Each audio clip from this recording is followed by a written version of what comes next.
What people fear the most, what they try to turn away from. That is the wretched thing I have become. The moment man devoured the fruit of knowledge, he sealed his fate. Entrusting his future to the cards, man clings to a dim hope. Yes, the Arcana is the means by which all is revealed. Is this really what you desire? Well, I already know the answer.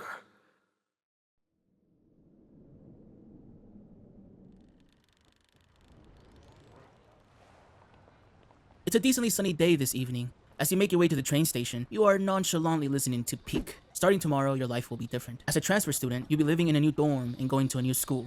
Just put it to my head. And then pull the trigger.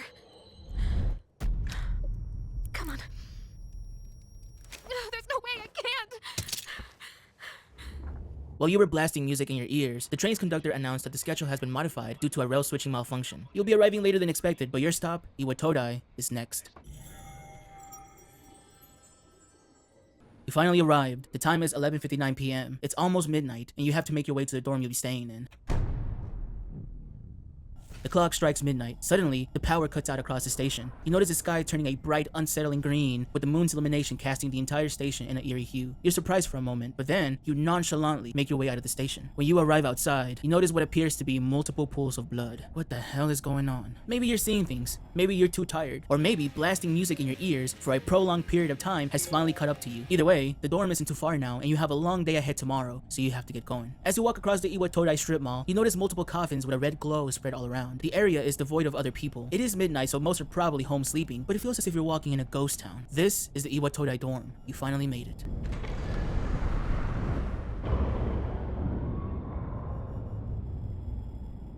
And that is the introduction to one of my favorite games of all time, Persona 3 Reload. Reload came out in 2024, but it's actually a remake of the original Persona 3 that came out in 2006. Since the original, Atlus, who's behind SMT and the Persona franchise, they released Persona 3 FES, which features the Answer DLC, Persona 3 Portable that adds a female protagonist, and eventually Persona 3 Reload that also features the Answer DLC, but for some reason it doesn't feature the female protagonist. This was actually the very first game that I started my YouTube and streaming career with, and after playing it 2 times and making videos on it, I can definitely say that it was worth it. And that's why, before this video begins, I strongly recommend that you play the game first. For those that have already played it or don't have the means to, then let's continue with the video. You're late.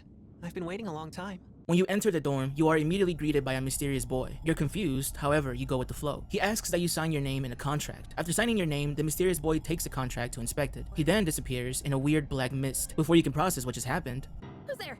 the first person you see in a while. Before you can say anything, she reaches for a gun. She's then stopped by someone. That person is a girl with red hair. She introduces herself as Mitsuru Kirijo. She's a third-year student who lives in this dorm. She also introduces you to the other girl, Yukari Takaba. Just like you, she's a second-year student living in the same dorm. It is late and you need to get some rest, so Yukari leads you to your room, which is located at the end of the hall on the 2nd floor. When she asks if you have any questions, you thought about asking what you saw outside, but it's possible you were just tired and seeing things. I mean, wouldn't it sound crazy if someone said, yeah, the sky turned green and there were coffins outside, pools of blood and stuff. So you just say goodnight and enter your room. You've had a long day and you have a plethora of questions, but those can be saved for later. For now, you put your things in the closet and head to bed. In the morning, you get ready and then accompany Yukari on the way to school. The school is located in the middle of a man-made island called Tatsumi Port, and the way to get there is via this long, scary-looking monorail. After finally arriving, Yukari introduces you to Gekukan High School. Tatsumi Port Island is based on Odaiba, which is a real-life artificial island located in Tokyo, Japan. In Kobe, Japan, there does exist an island called Tatsumi Port. However, in cut dialogue in Persona 5 Royal, some characters mention that Gekukan is located in Odaiba. Also, I'm really sorry if I butcher any pronunciations throughout this video. Before heading to the faculty office, you decide to check out the bulletin board to see what class you'll be in. Given that you were a last-minute addition, your name is written in a small note to the side, Class 2F. And it turns out Yukari is also in your class. When you enter the faculty office, you meet your homeroom teacher, Miss Toriyomi. She notes that you lived in a lot of places, and also that 10 years ago, something happened to your parents.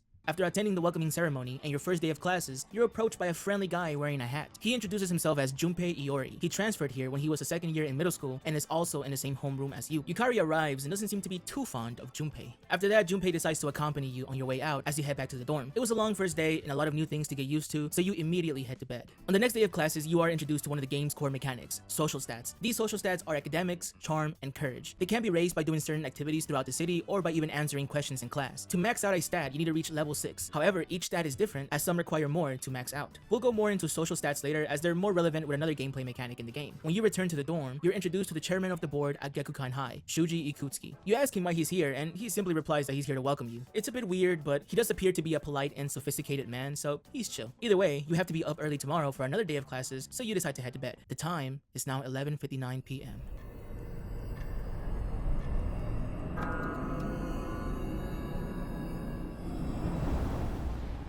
This is what we saw before. You're fast asleep, so you're not even aware of what's going on. But this unlucky guy...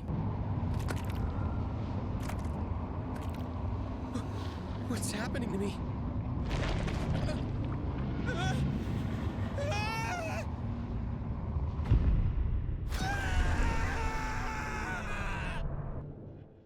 I did want to explain what just happened, but Ikutsuki does the game lore dump thing for me, so take it away. He's still sleeping. The dark hour occurs every day at 12 midnight. You could say it's the hidden hour. During this time, an ordinary person transmogrifies into a coffin and is oblivious to all that occurs. Even though you're sleeping right now, you did experience the dark hour before, and considering you didn't turn into a coffin or experience what that one guy did, it seems that you have the potential for something. That's why they're monitoring you. Now, what is that potential? You just have to wait and see.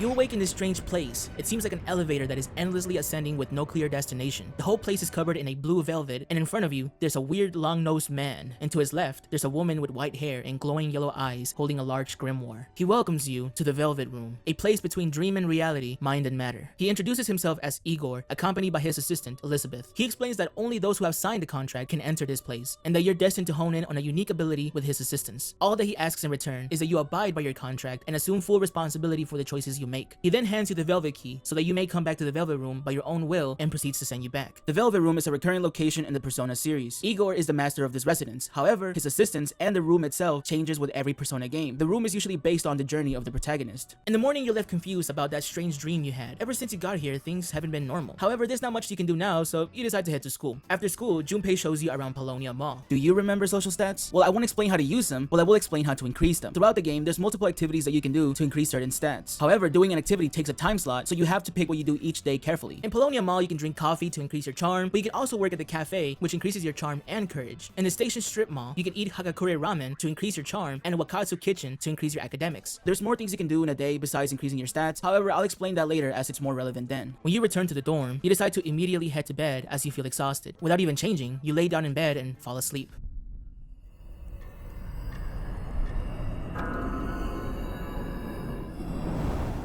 They're once again monitoring you. While discussing your lack of symptoms that those with the potential usually have, this happens.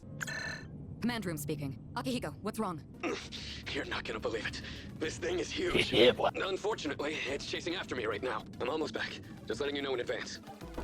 This person that we see, his name is Akihiko Sanada. He was being chased by something, and it seems that he brought it back to the dorm. We also learned that whatever is chasing him is not an ordinary one. As Yukari runs to get you, you're woken up by the commotion happening outside. When she enters your room, she informs you that there's no time to explain and that you need to follow her this instant. She hands you a short sword, and you follow her downstairs to try to leave through the back door. However, both Akihiko and Mitsuru are busy dealing with other enemies that arrive, and the unusual one is nearby. So the back door is an unsafe option. To be safe, both you and Yukari run upstairs. You hear this loud rumbling, and it's getting closer, so you keep going up. As you reach the final floor, your only option is the roof. There is no way anything can reach you up here.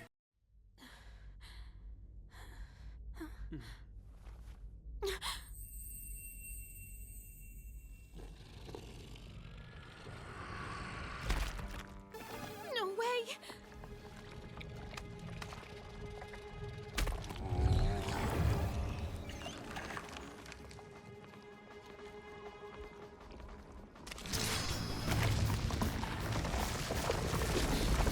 That's it! One of the monsters that attacked us! It's a shadow!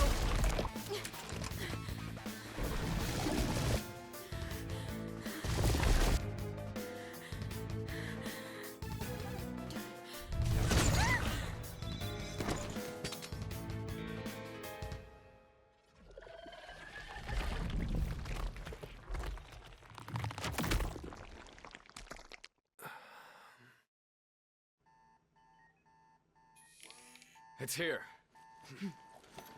Wait.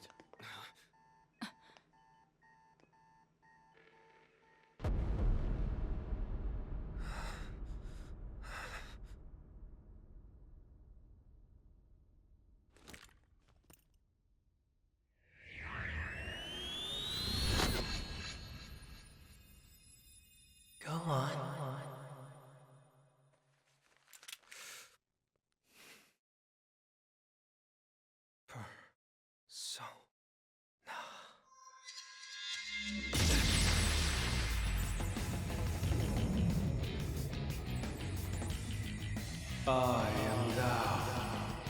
Thou art I. From the sea of thy soul I cometh.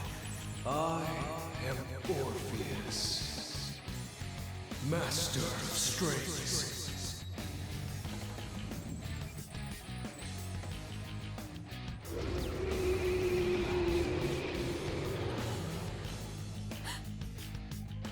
Just as we thought.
You finally awakened to the power of the persona. However, your awakening was unusual. I mean, look at Ikutsuki's face. This was unexpected. However, there's no time to discuss. The battle isn't over. You're approached by 2 more enemies called Shadows, and you're the only one that can fight. Here, you enter in-game combat for the first time. I'll explain the combat system later once we have more information. 1 aura farm later, you start to feel lightheaded and your body starts to get weaker. You pass out. You once again wake up in the Velvet Room. Igor reveals that it was the persona Orpheus who heeded your call. A persona is a manifestation of an individual's inner psyche and true self. Personas symbolize various aspects of a person's subconscious, including their hidden emotions, personality traits, desires, and struggles. Think of it as your soul having a physical form. One of the things that makes you different is that your persona abilities are connected to the bonds that you forge with other people. The stronger the bonds, the more your persona abilities will grow. 8 days later, you finally wake up at the Tatsumi Memorial Hospital. Yukari was waiting at your bedside and was delighted that you finally woke up. She tells you that the doctor found nothing wrong and that you passed out from exhaustion. She tells you that she can kinda relate to your situation because her father died in a lab explosion run by the Kirijo group and that she doesn't really get along with her mom. So the reason why she's in the dorm in the first place is so that she can find out what really happened to her father. Now the reason she told you all of this is because she knew all about your past and thought it was unfair to keep that a secret. After that, you're allowed to leave the hospital. The next day after school, you and the other dorm residents are summoned by the chairman to the command room located on the 4th floor. In this meeting, it is explained that the dark hour is a hidden time period that occurs when the clock hits 12 every single night. Most people don't realize this as they are sleeping inside the coffins we saw earlier. However, in some cases, there's people that can roam outside during the dark hour. These people are usually attacked by the monsters you fought called Shadows. Now, the people that get attacked don't like die, but they do get this thing called apathy syndrome. Best way I can explain it is that they turn into like zombies or they're just not really in the right state of mind. Even later in the game, it is mentioned that some with apathy syndrome have thrown themselves onto train tracks and,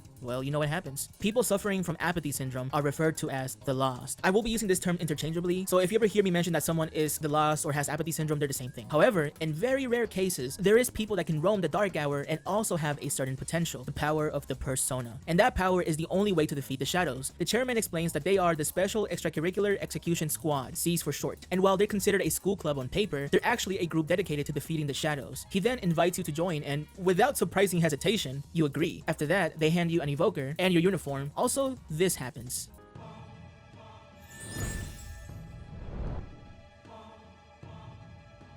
I am thou. Thou art I. Thou hast established a new bond.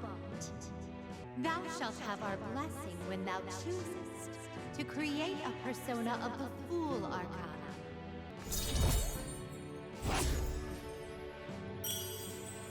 Now I can finally explain what social stats are for. What you saw there was the beginning of the social link for the Fool Arcana, which is the arcana that is usually associated with the persona protagonists. Social links are the relationships you build with different characters throughout the game. Some, like the Fool Arcana, rank up manually as you progress through the story, but most require you to hang out with people, whether they're classmates, teammates, or just people you meet around town. Spending time with these characters lets you learn more about their story, and some of these get pretty emotional. Some are light and fun, and others are sad and tragic. Each social link is also tied to a specific arcana. These social links are also not mandatory to do. It's highly likely that you won't even complete all of them in your first playthrough, do, as some require a certain level of stats. One last thing, social links play a big role in the game. While they don't have an impact throughout the main story, the bonds you make are what help shape your personal journey. I won't cover them because they just don't play a part in the main story, but just remember that they are important to the protagonist himself. They also have somewhat of a relevance in the ending. Also, one thing I forgot to mention is that Ikutsuki likes to make really terrible puns. As they say, the early bird catches the bookworm.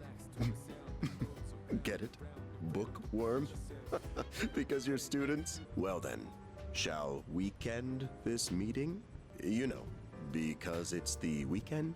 Shall we? One terrible pun later, you go to bed. During the dark hour, you get woken up by a familiar voice, the mysterious boy. He tells you that the end will come soon, the end of everything. He tells you that he's always watching you, refuses to elaborate, and leaves. In the morning, Akihiko calls you downstairs. He has someone that he wants to introduce who also has the potential and will be moving into the dorm. You hear a familiar voice, Junpei Iori. With the addition of Junpei Iori, Akihiko states that there's enough people to start checking out a specific location, the place that holds the key to understanding the dark hour. The next day, another meeting is held at the command room. Ikutsuki states that starting tonight, they will start exploring the location mentioned earlier, Tartarus.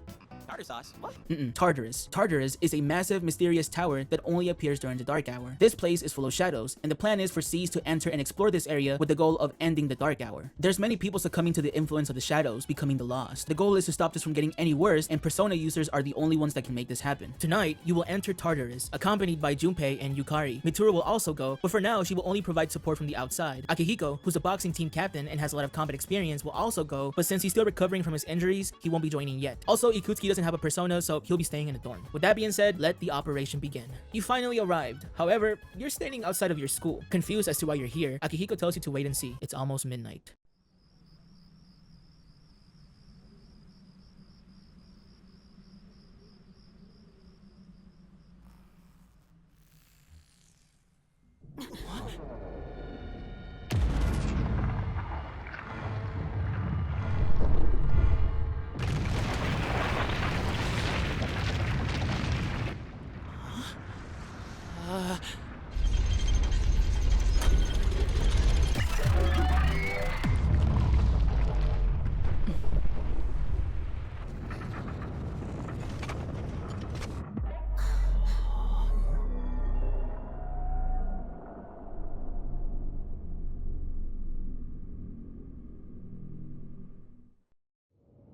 This is Tartarus. During the dark hour, your high school unexplainably turns into a massive tower. The tower consists of 6 blocks divided into subsections. It can be described as a labyrinth containing shadows that changes every day. Since no one knows what Tartarus is, including Mitsuru, you and the team decide to enter. Once you reach the entrance of Tartarus, all you have to do is go up the stairs to start exploring. Since Mitsuru won't be joining the team in combat, you are appointed as the new leader. Now, before heading inside Tartarus, you notice a strange door located in the corner of the lobby and the velvet key glowing in your pocket. You decide to check out the door. You once again enter the velvet room. Igor then explains the nature of your unique power. You have been given the power of the wild card. This means that you can wield and summon multiple personas. To quote Igor, your power is like the number 0, empty, but at the same time holding infinite possibilities. The wild card ability is usually given to persona protagonists. You see, most people only have one persona because their personas reflect their inner self, their psyche, pretty much all the things that I've already mentioned. But the wild card works a bit different. It's tied to the power to form meaningful bonds with other people. Essentially, you're someone who can connect with other people from all walks of life, allowing you to tap into many different aspects of the human experience. Essentially, you're able to talk to people. It doesn't mean that you're a people person. Sometimes you might not know what to say. However, you're able to talk to somebody that you might disagree with or might not really be in line with, but most of the time they're people that are lost or that need somebody, and by you being there in the end, you allow them to become a better person because you never gave up on them, 1, and 2, you never judged them. After you leave the velvet room, your teammates are confused as to why you're just standing there since they can't see the door, meaning that not only do they not have access to the velvet room, but they don't even know of its existence. In any case, you have to get going. You enter Tartarus for the first time. Inside of Tartarus, you can encounter shadows at any moment. It's also important to mention that Tartarus changes every day, so next time you come back, the floors will have shifted. The first area is called Thebo, or Thebo, I don't know how to pronounce it. It features dark green hues with checkerboard blood-stained floors and stone arches. As you walk through the unknown, you encounter your first shadow. When entering combat, you can either use your equipped weapon or you can use your persona. But just like shadows, every persona has its strengths and weaknesses. Using your persona can deplete your HP, aka health, or SP. However, using your equipped weapon does not. Let's start with Junpei.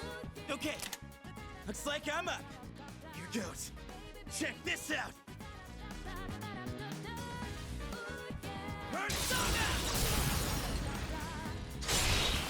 His persona is called Hermes. It's mostly fire and physical based. Now for Yukari, Let me handle this one. Just point it to my head and pull the trigger. I can do this!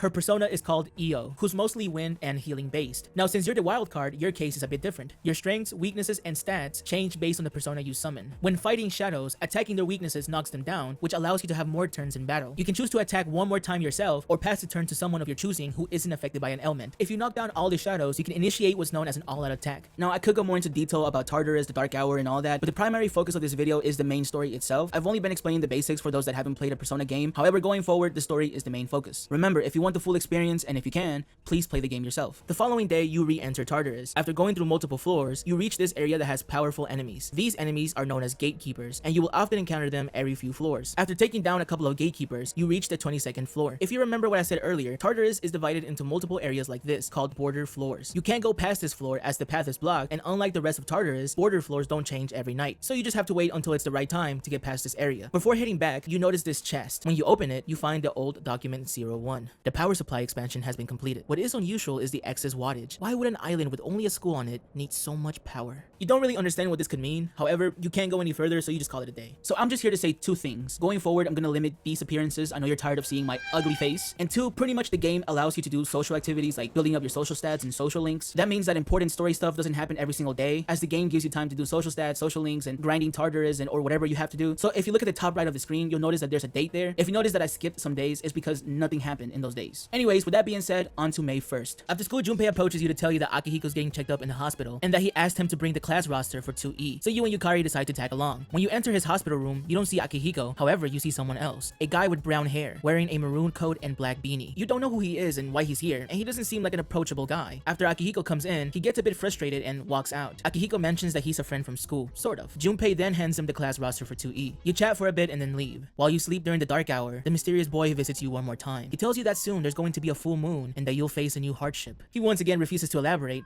and disappears.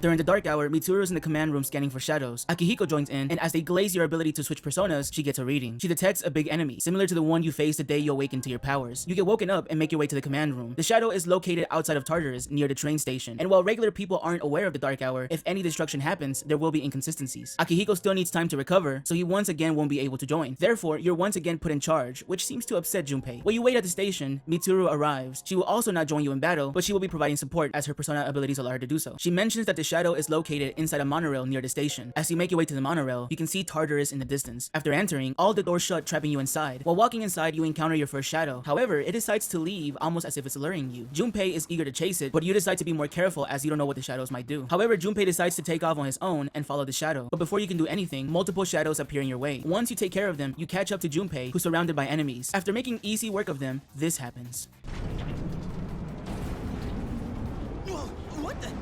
Why are we moving? It seems that the entire monorail is under the shadow's control, and if you don't stop it soon, it will crash into the next monorail. You fight one more enemy, and then you approach the front cart. The area surrounding appears to have frost. The monorail started moving faster, so you don't have time to strategize. There it is! The hell is this? Approaching the other train. Hurry! Whoa.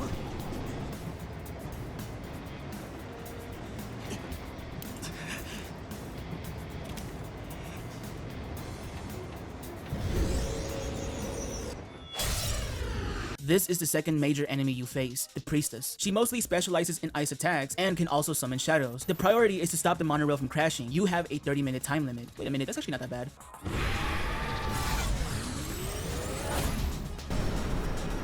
It sped off the monorail? There's even less time until impact now. Hurry! Never mind. After defeating her, you notice that the monorail is still moving and is quickly approaching the next one. While everyone panics, you decide to, nonchalantly, and off-screen, stop the monorail. Mitsuru reports the team success to the command room, and Akihiko mentions that this behavior by the shadows is unlike anything he's seen before. Regardless, the danger is now over. The next day, Elizabeth requests that you pay her a visit. When you get there, she mentions that the path that was previously blocked in Tartarus is now open. When you return to Tartarus, sure enough, Starting at floor 23, this section is called Arca. It has an ominous purple environment with curved and jagged walls, with what appears to be eyes and faces. Now, just like before, you fight some shadows, gatekeepers, and then you reach the next border floor. Obviously, you can't go any further, however, you find another chest. It contains the old document 2. Kirijo's Ergo Research Lab is setting up a facility on this island. It doesn't make any sense. Even a rank and file researcher like me can tell what is about to take place on this island. Well, either way, you can't go any further, so you head back. Now, don't let the whole dark hour and fighting shadows distract you from the fact that you're still a high school student. As midterms are coming up, you decide to study with the team. Days later, after taking your midterms, you learn that Akihiko has made a full recovery and will soon be able to join you in combat. He also mentions that they found another Persona user, a second-year student called Fuka Yamagishi. She is known to have health issues. In fact, she was in the same hospital as Akihiko, and that's how they found out that she had the potential. While Yukari was walking outside of Gekukan, she overhears 2 students laughing about bullying a girl, but out of nowhere. Huh? Did you hear a voice? It's calling me. Oh. Maki? What's going on? Are you listening to me? Maki? Hello?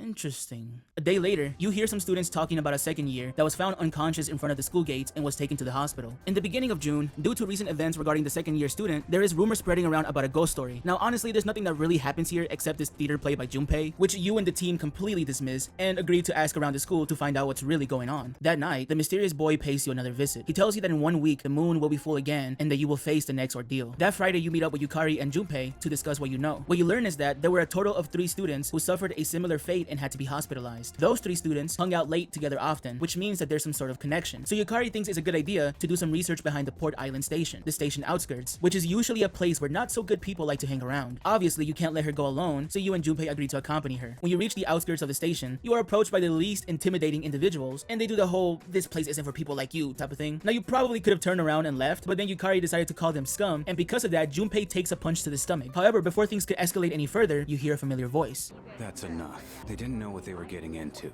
I'll make sure they leave.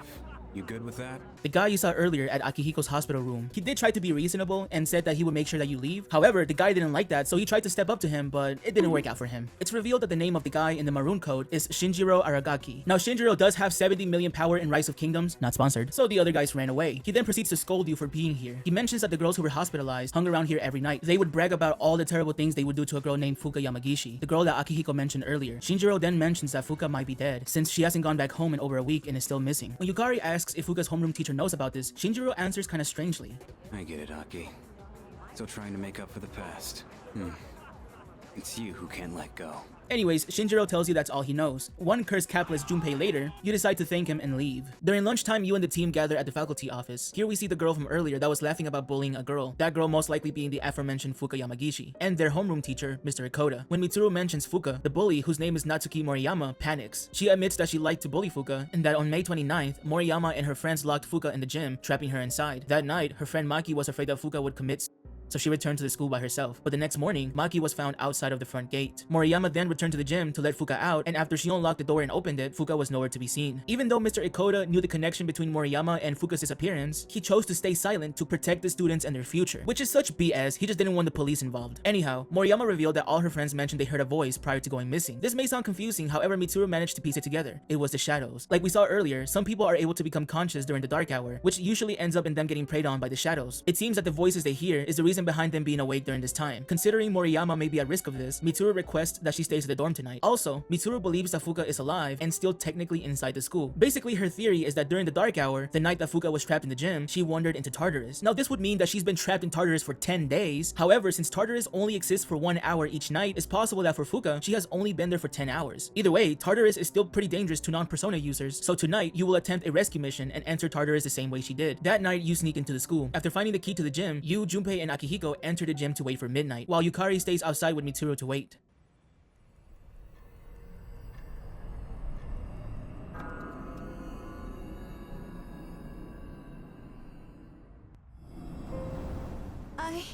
That's right. Guess I'm alone after all. Fuka.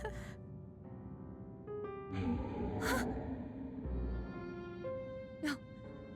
No, I don't want to hear this. Calling me. I have to go to school. Tell her I'm sorry. Fuka. You wake up in Tartarus. You don't see Junpei or Akihiko. Then the mysterious boy appears. He tells you that tonight there's going to be more than one ordeal you'll face and that a certain she is waiting for you. As you walk around Tartarus, Mitsuru struggles to communicate with you. Eventually, you lose connection. As you look for the rest of the team, you hear a girl's voice. Who's there? Are you human? Where am I? Why am I here? Please, answer me. You don't recognize his voice. Either way, you need to reach your teammates. After going through a couple of floors, you finally find them. Junpei also asks if you've also been hearing the voice. Kinda like... Who's there? Are you human? That's it! That's the voice! Wait, didn't that come from behind us? You manage to find Fuka Yamagishi. You tried to contact the others but no response. It seems that Fuka has a similar type of power that Mitsuru has. However, hers is only support based, while Mitsuru's persona is more combat oriented. Because of this, Fuka was able to remain undetected by the shadows because she kinda had a sense of where they were. Of course, she is very much confused as to what's going on, and it doesn't help that Akihiko just casually hands her an evoker. As you make your way out, Junpei notices that there's a full moon tonight. Apparently, just like humans, there is research to indicate that shadows are affected by the moon phases. Now, talking about the moon, if you remember correctly, the attack at the dorm and the monorail incident, they both happened during a full moon, so that must mean... Mitsuru, are you there? Akihiko, shadows are... Hey, can you hear me? Mitsuru, come in! Mitsuru? Mitsuru! What is that? It's much bigger than the others. And it's attacking someone. It's one of them. If my guess is right, they come every full moon. We've gotta hurry! The next major threat, and this time, there's two of them. And if Akihiko's theory is correct, it seems that they appear every full moon. Hey! What the?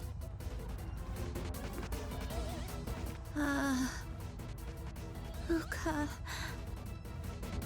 No! What are you doing here?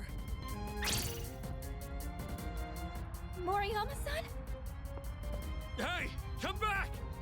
Please, get out of here! It's not safe! The shadows shift their focus to Moriyama and Fuka. You have to do something. I have to protect her.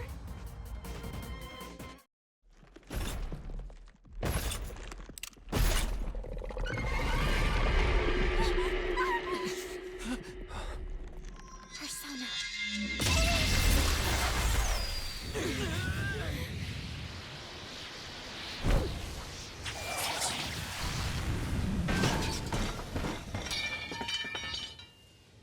Fuka's persona is called Lucia. Specializing in scanning abilities, she analyzes enemy weaknesses, senses threats, and provides tactical support, meaning that she doesn't engage in combat whatsoever. She also has navigation-like abilities, similar to Mitsuru, however hers are stronger, as she was able to clearly contact you while being in different floors in Tartarus, and was able to sense that Mitsuru and Yukari were being attacked by the shadows. Today, you face the Empress and the Emperor. What makes them strong is that they have an ability called Paradigm Shift, which allows them to change their weaknesses. However, now that you have Fuka supporting you, she can reveal their weaknesses. Once you body them, Fuka passes out from exhaustion of using her persona, and according to Akihiko, Moriyama is not like them, so she won't remember anything, even being saved by Fuka. However, it seems that she's learned her lesson. Following the battle, you and the team head back to the dorm. While Fuka is in the hospital recovering, you're approached by Yukari on your way to school. She questions Mitsuru's intentions for saving Fuka. Did she save her because it was the right thing to do, or because she's a persona user? You're not really sure what to say, but you just tell her that Mitsuru has good intentions just to ease her worry. However, she still has her doubts. If you talk to her later that evening, she mentions that there's a possibility that Mitsuru and Akihiko are pressuring her to join C's. A day later after school, Akihiko sends you a text mentioning that Fuka is being released today. Later that day, you all gather. The chairman reveals that the three girls who were hospitalized have regained consciousness. It seems that they were at the school when the dark hour hit and were attacked by the shadows. And the following dialogue really demonstrates what type of person Fuka is, because for some reason, she blames herself, even though she was the victim. And if you ask me, the other girls deserved it for what they did to her. As expected, Mitsuru asks Fuka to join the team. You and Yukari let Fuka know that it's her decision to make, and she doesn't have to decide today. However, without hesitation, she agrees to join and move into the dorm. She even mentions that she would rather live here than at home. Yukari didn't seem really happy about this. She still feels that Fuka was pressured to join. However, Fuka reassures her that it's fine. It seems that all of this is really bothering Yukari, because following the meeting, if you talk to her, she still feels as though Fuka was pressured into joining.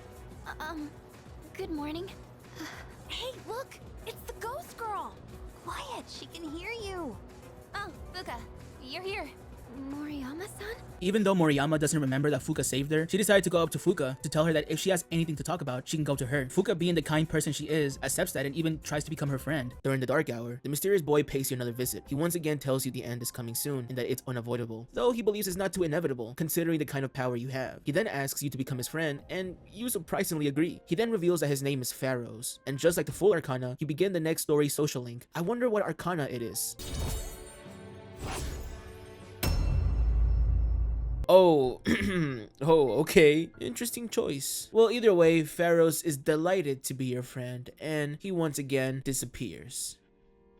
During the evening, everyone is summoned to the command room by Ikutsuki. In the table, you see a briefcase, which he reveals to be new equipment specifically designed for each member. There's also cartridges that you load into your evoker that will allow you to use Theurgy. What's Theurgy? It's a powerful attack that you and the team can use when the right conditions are met. It's pretty much an excuse for the animators to cook. Now, of course, with new gear that's probably military grade and this new Theurgy move, you and the team head to Tartarus to try it out, which leads to one of the hardest anime cutscenes in the entire game.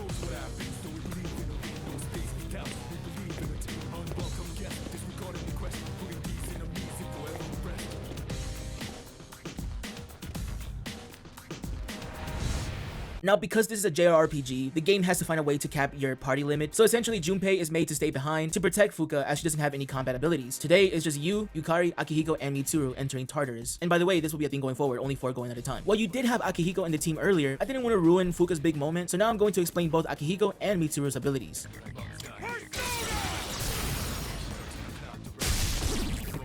Akihiko's persona is called Polydeuces, specializing in physical and electric attacks. He uses boxing gloves as his choice of weapon. Yes, I'm far more in my element here. Let me show you that I haven't lost my touch. Let's go! And that's a layup!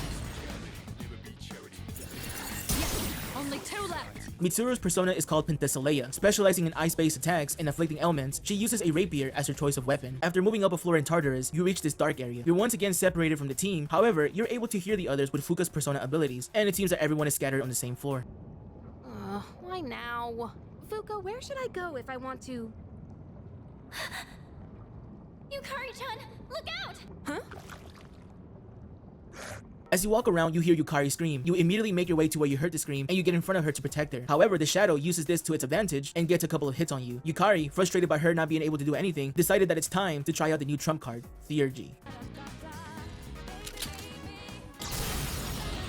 Over here! Watch this!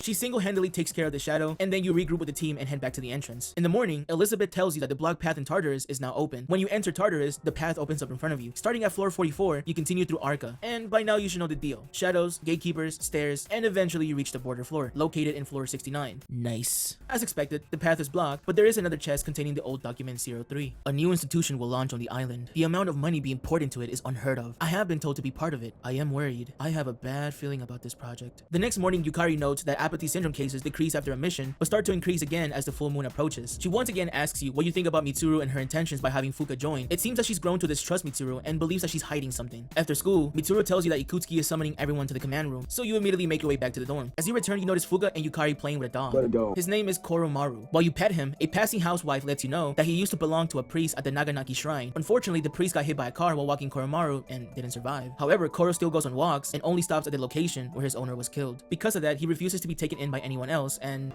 Huh? Is he... Wait, huh?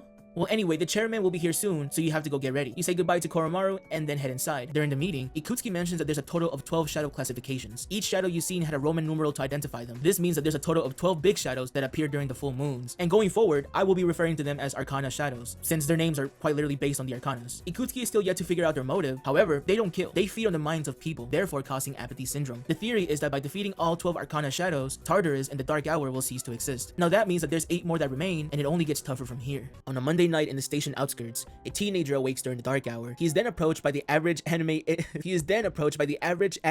attendees, and they don't seem like they're friendly. The guy on the left pulls out a paper that contains the information of the teenager. He's shocked as to how they got this information. However, it seems that there has been some online rumors. Jesus Christ with a gun doesn't really care about what's right or wrong. He just grants the wishes of his quote-unquote clients. The teenager tries to run away, but he's not fast enough. Considering it's a dark hour, this would just be considered a random crime by the police. In the morning, you hear some students mention a revenge website. Apparently in this website, if you put someone's name in it, something will happen to that person. Later that evening, Akihiko meets up with Shinjiro. This meeting confirms that Shinjiro is a Persona user and a former SEAS member. Akihiko is trying to get him to come back, but it seems like something happened in the past that is keeping him from doing so. Akihiko then asks him to let it go, but that just upsets him, even stating that Akihiko is no different from him and proceeds to walk away. Later that week, Yukari is talking to Fuka in the command room. She asks her to look into something specific. You see, 10 years ago, a lot of students were reported absent. However, there's reports that suggest otherwise. In fact, this isn't even the first time that shadows have appeared, and Yukari has noticed that Mitsuru looks uncomfortable when Tartarus is brought up.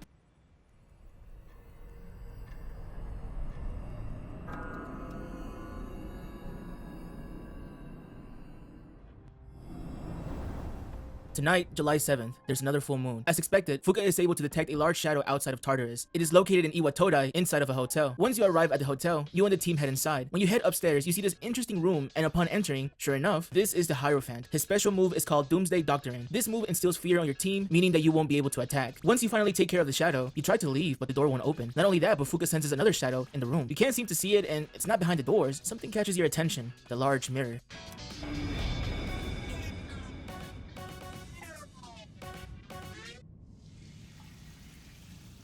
For some reason, Yukari is taking a shower. You are in a different room. You can't seem to remember what's going on. You also start to hear a weird voice in your head. You try to fight it, and after a while, your mind clears up. And at the same time, Yukari comes out of the shower. Embarrassed, she just immediately slaps you. It seems that the shadow was manipulating your thoughts and separated everyone. Once you regroup, it seems that it wasn't just you that had this issue. Anyhow, it seems that this has something to do with the mirrors. Every mirror that doesn't have a reflection is a barrier, so you have to break it. Once you break all the barriers, you re-enter the room where the other shadow was in. Sure enough, another shadow. This is the Lovers. It uses a move called Holy Arrow, which can inflict the element Charm on a teammate, and then proceeds to use another move called Heartbreaker, which does a lot of damage to those that are charmed. After taking care of the Lovers, there's no more shadow reading, so you head outside. While Mitsuru and Akihiko head out, you overhear Fuka mention that she found something, and Junpei seems to be upset that everyone glazes you and your abilities. Sorry, Junpei, this is the curse of being a Persona protagonist. As you leave, you're being watched. It seems they've been keeping track of you and the team. They even know about your Tartarus expeditions. It's safe to assume that they're also probably Persona users. They question whether you're a friend or a foe, and to know the answer to that question, they're going to ask someone that, quote, shares the same fate as them. On Saturday, you're once again summoned to the command room by Ikutsuki. Before he can explain the reason for the meeting, Yukari finally speaks up. Turning to Mitsuru, she admits that she feels like she's been blindly following orders without understanding the purpose, and feels like Mitsuru pretends to not know anything about the Dark Hour or Tartarus. However, she feels like she's hiding something. Yukari brings up an event that occurred long ago. Here you finally learn what Fuka and Yukari were talking about. 10 years ago, there was an explosion near the school where a lot of people died. However, no student was injured, but it was reported that many were absent. But the truth is that they all collapsed and had to be hospitalized, this being a similar situation as the girls that bullied Fuka. Yukari even mentions that the school was built by the Kirijo group, so Mitsuru must know something. Now, something I've been neglecting to explain is the connection between Mitsuru and the Kirijo group. Now, you will learn a decent amount of stuff going forward in the story, but it's much better if I explain some things now. So the Kirijo group is a massive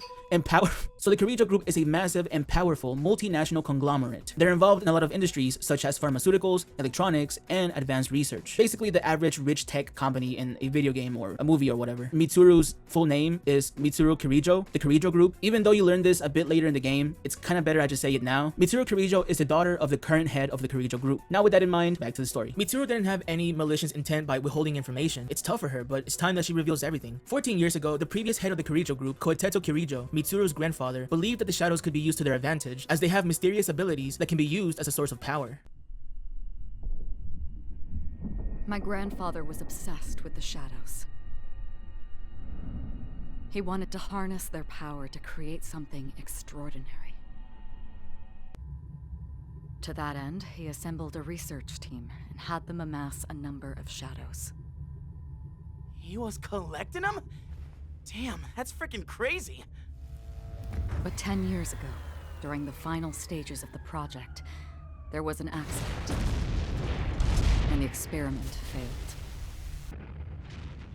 They lost control of the Shadow's power, altering the nature of the entire world.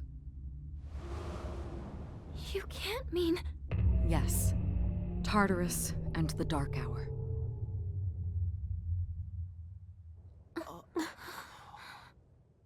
The Kirijo group had so much influence in Port Island and believed that the area was good to conduct the research, so the experiment 10 years ago occurred at Gekukan High School. This is the reason why the school turns into Tartarus and why many students were hospitalized 10 years ago. This answer doesn't satisfy Yukari. In fact, it even infuriates her more, as she now believes that the whole point of C's is to clean up the mess of the Kirijo group. Yukari even lashes out at Akihiko because he also probably knew. However, Mitsuru does take the blame and truly feels bad for essentially lying. She does admit, however, that only Persona users are capable of fighting the shadows, and as selfish as it sounds and is, her priority was to gather Persona users. Before things could get worse, Ikusuki does chime in and mentions that anyone that was to blame died in that accident 10 years ago. It's unfair and it's a burden, but only they have the abilities to combat the shadows and save the world. So now the goal is to take down all remaining shadows to end the dark hour. Now only 6 remain. That concludes the meeting. The following day, we see everyone get a lore dump. First, Akihiko meets up with Shinjiro. Essentially, he went to check up on him and then reminisces on the old days where they were in an orphanage. He also mentions his person Miki, and it seems that that person is no longer here. Shinjiro is of course not interested in the past. However, Akihiko does tell him that they finally found a way to get rid of Tartarus and the dark hour. Back at the dorm, Mitsuru asks Fuka to access the Kirijo group database to gather as much information as possible regarding the events of 10 years ago. She also asks Fuka if she feels resentful for essentially being dragged into this ordeal. Fuka admits her parents are very hard on her because the family comes from a line of doctors, with her parents being the exception, so they have an inferiority complex that they take out on her. She never liked being home, so she feels like she has a purpose being here. As for Junpei, he seems to struggle with the idea that Tartarus and the dark hour will eventually cease to exist. He understands this for the better, but he admits that he feels useless or that he's nothing without his persona, and it makes him angry. This is probably why he doesn't like when people praise you. It is envy for sure, but it doesn't come from a place of hatred, but the insecurity of feeling useless. Yukari is in her room holding a note that her dad wrote for her 10 years ago. She's read it multiple times, and even though it's addressed to the family, it's mainly about her. Even though he wasn't home much for work, he still really cared for her. She even mentions how she won't turn her back on him like her mom did. Later that night, Pharaoh pays you another visit. He seems to remember something else about the end. It all stems from an event that took place 10 years ago. He also mentions that your parents passed away 10 years ago as well. Wonder what that means. Either way, he says that he won't leave you because you're friends, then he wishes you good night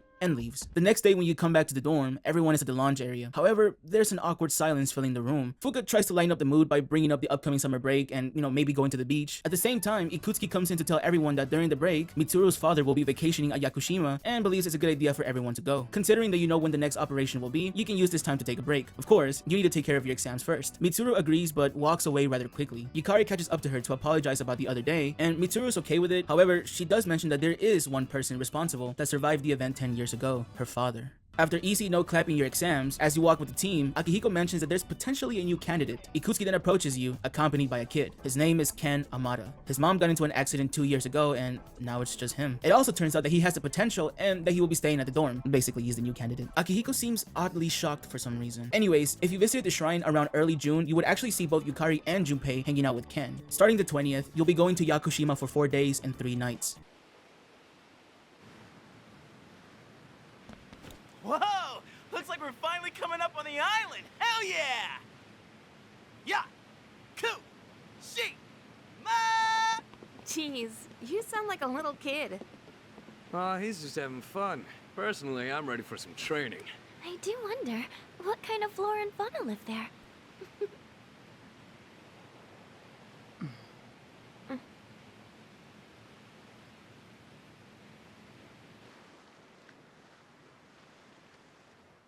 Yeah, the Kirijo group is anything but broke. I mean, Mitsuru has maids. You're then introduced to Takeharu Kirijo, the current head of the Kirijo group, Mitsuru's father. Now, you are on an island with a beach, so of course that's gonna be the first stop.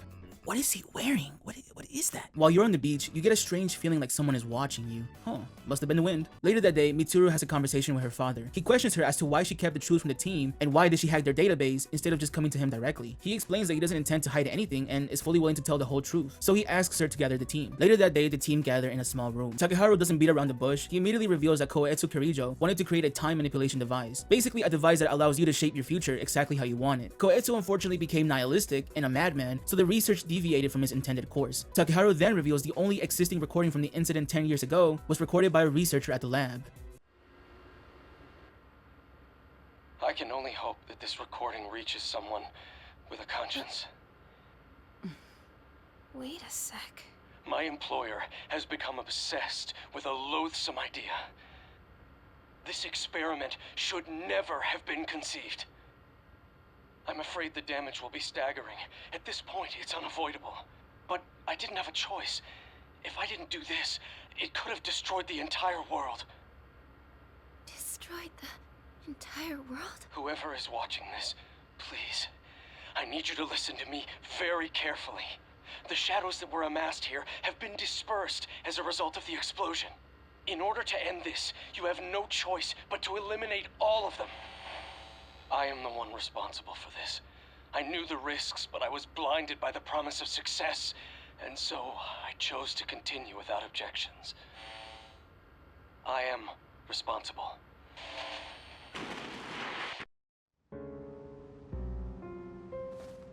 Huh? Dad? Yes, the man you saw on the tape was head researcher Ichiro Takaba. As Yukari mentioned to you after you awakened to your persona, the whole reason she was in Seas was to learn the truth about her father, and this is it. Takeharu mentions that the Kirijo group did push him to continue the research, so if anyone is to blame for his death, it's them. However, Yukari did not take this well at all. She now believes that her dad is to blame for Tartarus, the Dark Hour, and everyone that died in that accident. She even lashes out at Mitsuru, believing that she hid that information out of pity. Overwhelmed, she runs outside and you decide to go after her. When you catch up to her, she reveals that because the public never learned what really happened in the accident 10 years ago, and because her dad was the head researcher at the time, she and her mom were treated terribly by the public, even having to move multiple times. All this time, she believed it wasn't his fault. She even admits to feeling jealous that Mitsuru's father survived, and confesses that saying it out loud makes her feel like a terrible person. You try to talk to her, but that just makes her lash out on you, though she promptly apologizes afterward. I really like the writing here because it feels so realistic. Everyone grieves in their own way. Sometimes you think a certain way that might not be right, or you might feel some kind of way. Right now, she doesn't even know what to think. After calming her down, you decide to give her a hug, which is promptly interrupted by Junpei. As you start to head back, you feel like you're being watched again. The next day, the girls are walking in the woods. Fuka tries to line things up, but Yukari and Mitsuru are quiet. I feel really bad for Fuka because this must have been so awkward. Ikusuki calls Mitsuru to let her know that an anti-shadow combat vehicle/weapon left the lab on the island on its own. The mission is to subdue the combat vehicle, so they try to get a hold of you guys, but at the same time, you and the boys are chilling at the beach. Nothing important happens here. You and the guys try to pick up girls, only to lose a lot of aura points in the process. Multiple failed attempts later, Junpei notices this.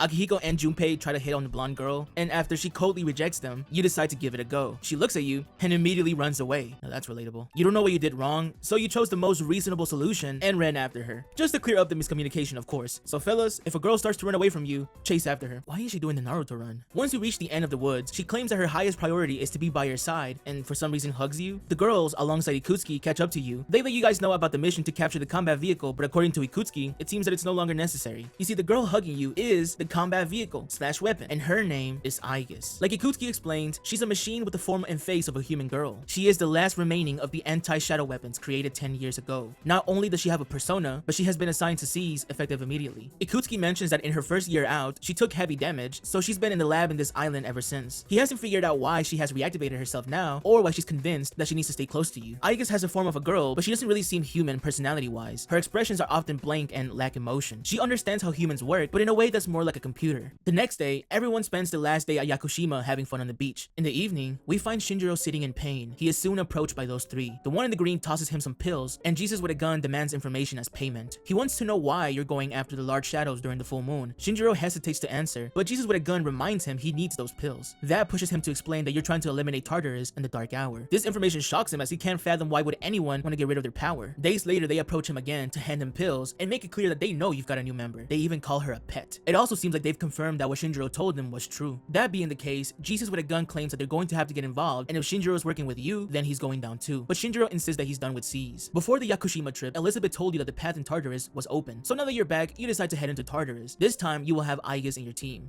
I am Aigis, the last of the anti-shadow suppression weapons. Preparing to eliminate all hostile targets. Palladium, activate! Aigis' persona is called Palladian, who focuses on physical attacks and support skills. Aigis uses her hands as weapons, including using her fingers as guns. Starting at floor 70, you enter Yabasha. This area looks like a high-tech digital maze with glowing lines running across dark metallic walls. After taking down shadows and gatekeepers, you reach the border at the 92nd floor. Here you find the old document 04. The head researcher came to try and convince me. I was surprised. He was my old mentor. Whenever I remember his timid smile, my resolve wavers. As always, you can't go any further, so you head back. While you're sleeping, Fuka wakes you up because she located a shadow. It's not a full moon, but you suit up and head to the command room. It's a normal shadow near the shrine. Akihiko's nearby and he can probably handle it, but you're on standby just in case. Akihiko reports that someone defeated the shadow by the time he arrived, but he says that you better hurry there. When you arrive at the shrine, you see the dog from earlier, Koromaru, laying on the floor in a pool of blood. It seems that Koro defeated the shadow all by himself, meaning that he's a persona user. Aigis can somehow understand Koro, so she basically translates for him. Koro says that this shrine is a place of peace, so he protected it. The flowers you see on the left were for the priest that passed away, so Koromaru's resolve to protect this place is most likely the reason why he awakened to a persona. Now, it is the dark hour, but Mitsuru is rich and has connections and stuff, so she's going to sort out a vet for him.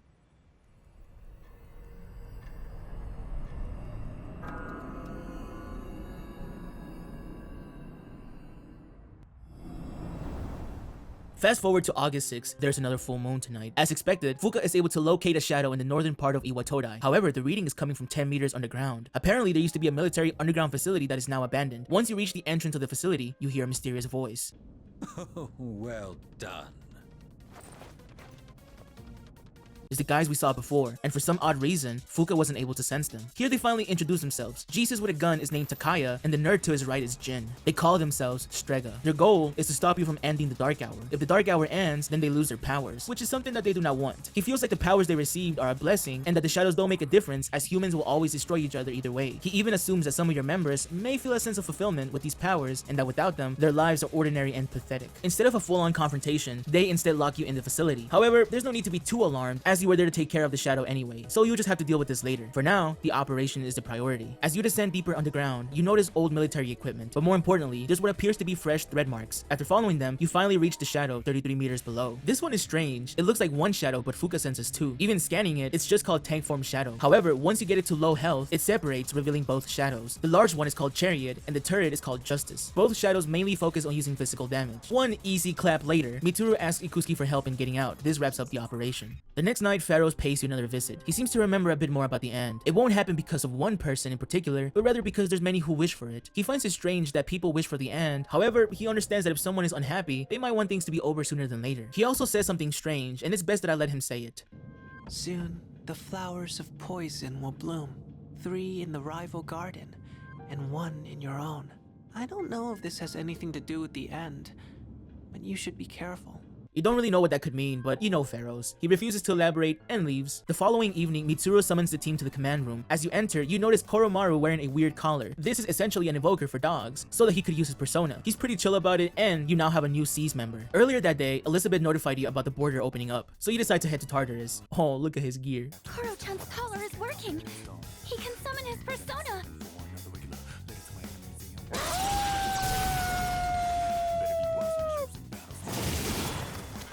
Koromaru's persona is called Cerberus, specializing in darkness skills and fire-based attacks. He uses a dagger as his choice of weapon. Continuing through Yabusha, at floor 93, you do the same old, eventually reaching the border at floor 118. Here you find the old document 05. I hope to stay by his side, so I foolishly agreed to participate in the project, but the research was unbelievable. Should we really be experimenting with these shadows? When you come back from school, Ikutsuki's sitting at the lounge. Not only is there going to be summer classes, but he also asks that every member gets an individual health checkup at the Tatsumi Memorial Hospital. It seems sudden, however, he wants to make sure that your personas aren't straining your bodies. On the 14th, it's your turn to go after school. Because your persona abilities are unusual, your checkup took longer than expected, and it's already dark out. Either way, after chatting with Ikutsuki for a while, you start making your way home. However, the test took so long that it's now the dark hour. Fuka uses her persona to locate you just to make sure you're okay. That's why she is the GOAT! The GOAT! She was going to navigate you as you return to the dorm. However, she detects a shadow. It's nearby at the Moonlight Bridge, and it seems that there's a person there too. It could be someone in danger, so you decide to rush to the area. When you arrive, you see a weird shadow and Takaya. Since he planned on taking down the shadow, he allows you to accompany him in battle. At first, he only uses his gun, but ultimately decides to aura farm. Come! Persona! Here is an offering of sons. The finale was surprisingly unsatisfying, wasn't it? The shadow seems to have dropped something that resembles an evoker, and Takaya decides to take it, even though he didn't really seem to need one. He is curious about your unusual abilities, but before he could really say anything, Mitsuru arrives. You may be enemies, but he does promise that he will repay you for your help. Here we see Junpei hanging around Port Island Station. He notices a red-haired girl wearing an unusual fit, drawing. Junpei knows, somebody tell him. He curiously decides to approach and ask what she's drawing. However, she is not interested in talking to him at all, so he decides to leave. Later that evening, you take Koromaru for a walk. He then notices someone starting to growl. Oh, sorry. That's just Joe Rogan doing his bear impression. Like all of a sudden I'd be trying to prove that I'm not crazy when I knew I wasn't crazy. Right. Later that evening, you take Koromaru for a walk. He then notices someone and starts to growl. It's Takaya. He's not interested in fighting, but rather wants to ask you a question, though he believes it's fair that you ask him one first. You could ask him why he's shirtless, but instead you just ask him what is his goal. He states that Strega doesn't serve a particular purpose, but he's only interfering because you decided to get rid of the Dark Hour. He can't understand why you're willing to lose your powers, especially a power as unique as yours. In his mind, it's as if you were chosen and you're just throwing it away. He asks if it's to protect the world from the shadows, and after you confirm that to be the case, he then makes an analogy claiming that 5,000 people die in car accidents every year. However, there's no movement to stop cars from existing. You call BS on his logic, and then he just tells you that you have a savior complex. He believes it's a waste to give up your own life to save others. He wants you to reconsider. He then hands you a folded paper to pay his debt from earlier and walks away. The folded paper reads, "The new gear has eased summoning, but we need to make new safety cartridges before handing them to MK. The evoker weight is also an urgent matter. Fortunately, ample test subjects remain too." Once again, we see Akihiko trying to convince Shinjiro to come back, which as expected, doesn't go well. Around the same time, Ken spots them in the background. He was approaching to say hi, but decided to not butt in. Unfortunately, at the same time, Akihiko does the video game lore dump thing. Apparently, 2 years ago in October, they both watched someone die.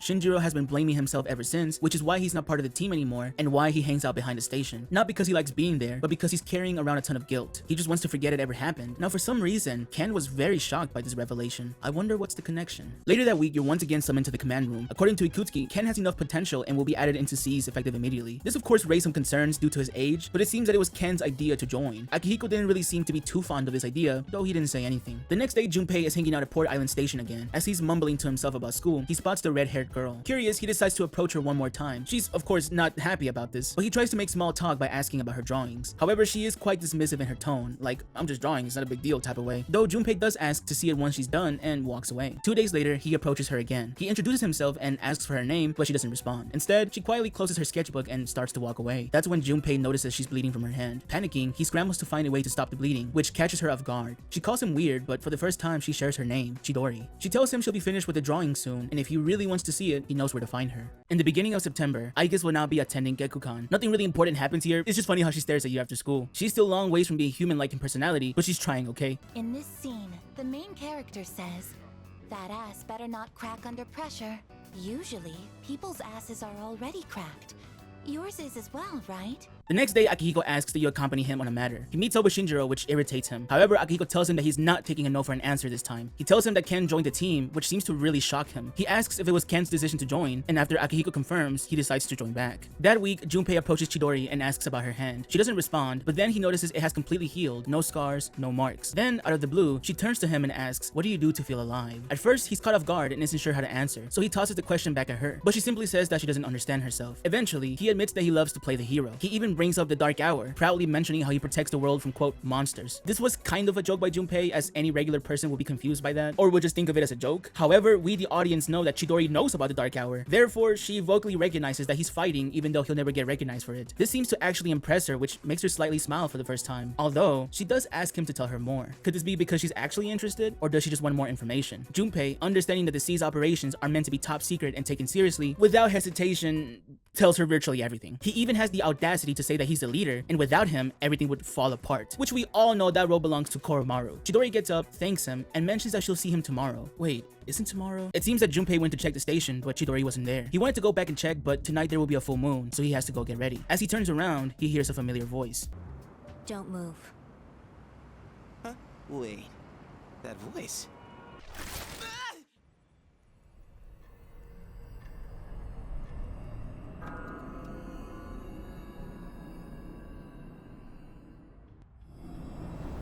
In the command room, Fuka is able to track down the next Arcana shadow. It's located in Polonia Mall, though Fuka is struggling to pinpoint its exact location. Ken rushes in to report that Junpei is nowhere to be seen. However, there is an operation ongoing, and that takes priority. Wow, really good friends, huh? Before you go, Shinji asks you about Junpei. He was probably a bit concerned, but as you know, he has to aura farm. Once you finally arrive at Polonia Mall, Fuka can't seem to narrow down the shadow's location. Feel the movement of the earth through your fingertips. Hear the answer of the wind flow through your hair. Taste the knowledge of the water on your lips. Tell me, Lucia, what shrouds me from the truth? After dropping lyricism that can rival Kendrick Lamar, she's able to sense the shadow below them in a quote web. Aigis reveals that there is old power cables underground, meaning that the shadow most likely took control of them, making it hard to pinpoint. Back at the dorm, you see Junpei tied up by Chidori. She demands that he contacts the team and cancel this and any further operations. In Polonia Mall, the team is trying to figure out how to fight this shadow. They theorize that just like the shadow that took control of the monorail, this shadow most likely has a body as well. Fuka is then able to locate it in a man-made chamber nearby. Shinji then remembers that the owner of the Escapade Club mentioned that he was having a problem with the power supply. Apparently, they remodeled the basement into a control room. Sure enough, when you enter Escapade, the shadow is there. Before we get into that, you do have 2 new members, so let me briefly explain what they can do. I have to do what must be done. I have to! Let's see your strength! Nemesis! It didn't work? Ken's persona is called Nemesis, specializing in light-based attacks and electric attacks. He uses a spear as his choice of weapon. Back in the fight now. So lend me your power.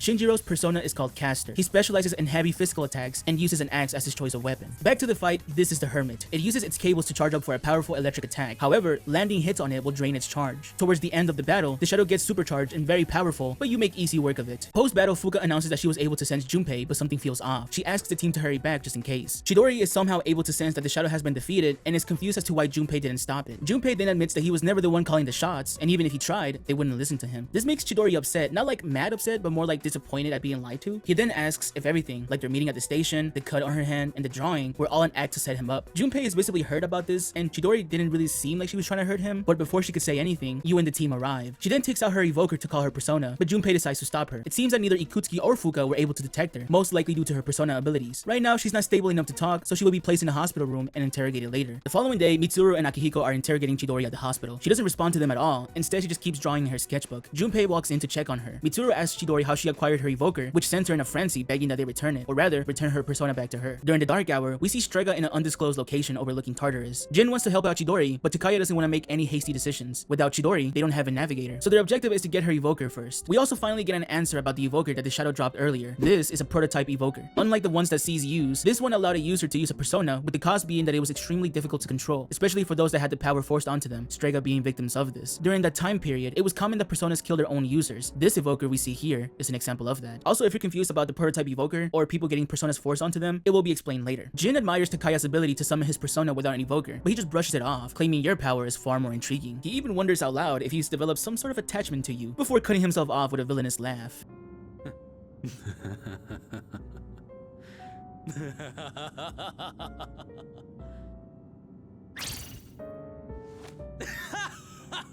Excuse me, what the actual After school, Chidori is once again being interrogated, but like before, she's not replying to them. Junpei once again comes to check up on her and wants to talk to her. He goes to sit at her bedside and tries to create small talk. After some reluctance, Chidori finally speaks. However, before the conversation goes any further, Junpei notices that her arm is bleeding again. Here, Akihiko reveals that she's been doing that to herself. In fact, she can be left unattended at any moment. It's also confirmed that her wounds heal rather quickly due to her persona abilities. Chidori tells him that she never asked him to worry about her. However, Junpei immediately asks her to stop doing that, not just because he's worried, but also because he doesn't want to see her hurting herself. She doesn't reply, and he's asked to leave. 2 days later, Junpei visits Chidori. He even calls her Chidorita. Yo, Chidorita. Don't call me that. He decided to bring her a new sketchbook and sit at her bedside. Shinji also walks in to see if she said anything. Then, out of nowhere, you see this creature appear, strangling Chidori. The entire team doesn't know what it is, but Shinji immediately steps in and injects her with something, making the creature disappear. He then casually reveals that it was her persona going berserk. You see, Strega doesn't have control over their personas, so they take suppressants to prevent them from being killed by them. He says that he'll leave the meds that he has to the doctor and leaves, though Akihiko and Mitsuru go after him. Chidori asks Junpei why he looks so scared when death is nothing to be afraid of. He doesn't really understand why she feels this way, but he tells her that he doesn't want her to die, even saying that he doesn't want to live in a world without her, which actually makes her giggle. Outside, Akihiko catches up to Shinji to ask why he had those suppressants. They're only used for those that can't control their powers, but it comes with side effects. Akihiko asks if Shinji is taking them, but he seems hesitant to reply. However, Akihiko demands for an answer. Shinji gets frustrated as he feels that Akihiko's pressing him because he's wasting his powers, and even says that he's sick of his quote preaching. This prompts Akihiko to give him a solid jab, which to be fair, Shinji ate and kept standing. Here, Akihiko reveals that 10 years ago, when the orphanage that they were raised in burned down, he couldn't save his sister Miki as he wasn't strong enough to get past the adults holding him back. Shinji and Aki made a promise to each other to become become strong to do what's right. So he doesn't understand why he's taking those suppressants without telling him. Shinji just says that he's not taking them anymore as he's back in the fight. Aiki does bring up the side effects, but Shinji says that there's something that he has to take care of. It's his responsibility. Aiki doesn't know what he means, though Shinji just tells him to stop worrying about him and walks away. Also, one thing that I do need to mention, going forward I'll be referring to Akihiko as Aki and Shinjiro as Shinji, mainly to make it easier on myself when reading the script, but also that's how they casually refer to each other in the game. The next day, Junpei visits Chidori alone. He asks about the cut, but by now it has already healed. He then tries to shift the conversation to her drawings, but Chidori didn't want to talk about it. He notices that the flowers he brought have already wilted, so he mentions that he'll go get some new ones. Chidori then uses her abilities to revive the flowers. Junpei is impressed, but Chidori doesn't think it's anything special. To her, it's just a different form of power he already has. Junpei admits that it may be true, however, that's all he is. Without his power, he feels like he's nothing, even going as far as saying he doesn't have a good reason to live. He mentions that when he was a kid, he wanted to be a pro baseball player. He belittles the idea by calling it a quote silly dream and pretty stupid, almost like it's embarrassing to bring this up, and chalks it up to being a kid's dream. It seems like the words good reason to live and dream have made Chidori think deeply. She doesn't remember a lot from her childhood, except being surrounded by white, hence why she hates hospitals. Junpei apologizes, but she then says that since he's coming to see her, she doesn't really mind too much. Junpei, of course flattered, says that he will visit her every day. Alright, so finally back to you. After school, Mitsuru asks you for a favor. She hands you an envelope to give to Shinji. It contains a school re-enrollment form. He's been on a leave of absence for a while, and she believes there's a good time for him to start attending classes again. However, he doesn't seem interested at all when she and Aiki approached him about it. She hopes that maybe it will be different with you. Before we get into that though, Pharaohs pays you another visit the following night. Today's day being a very important one.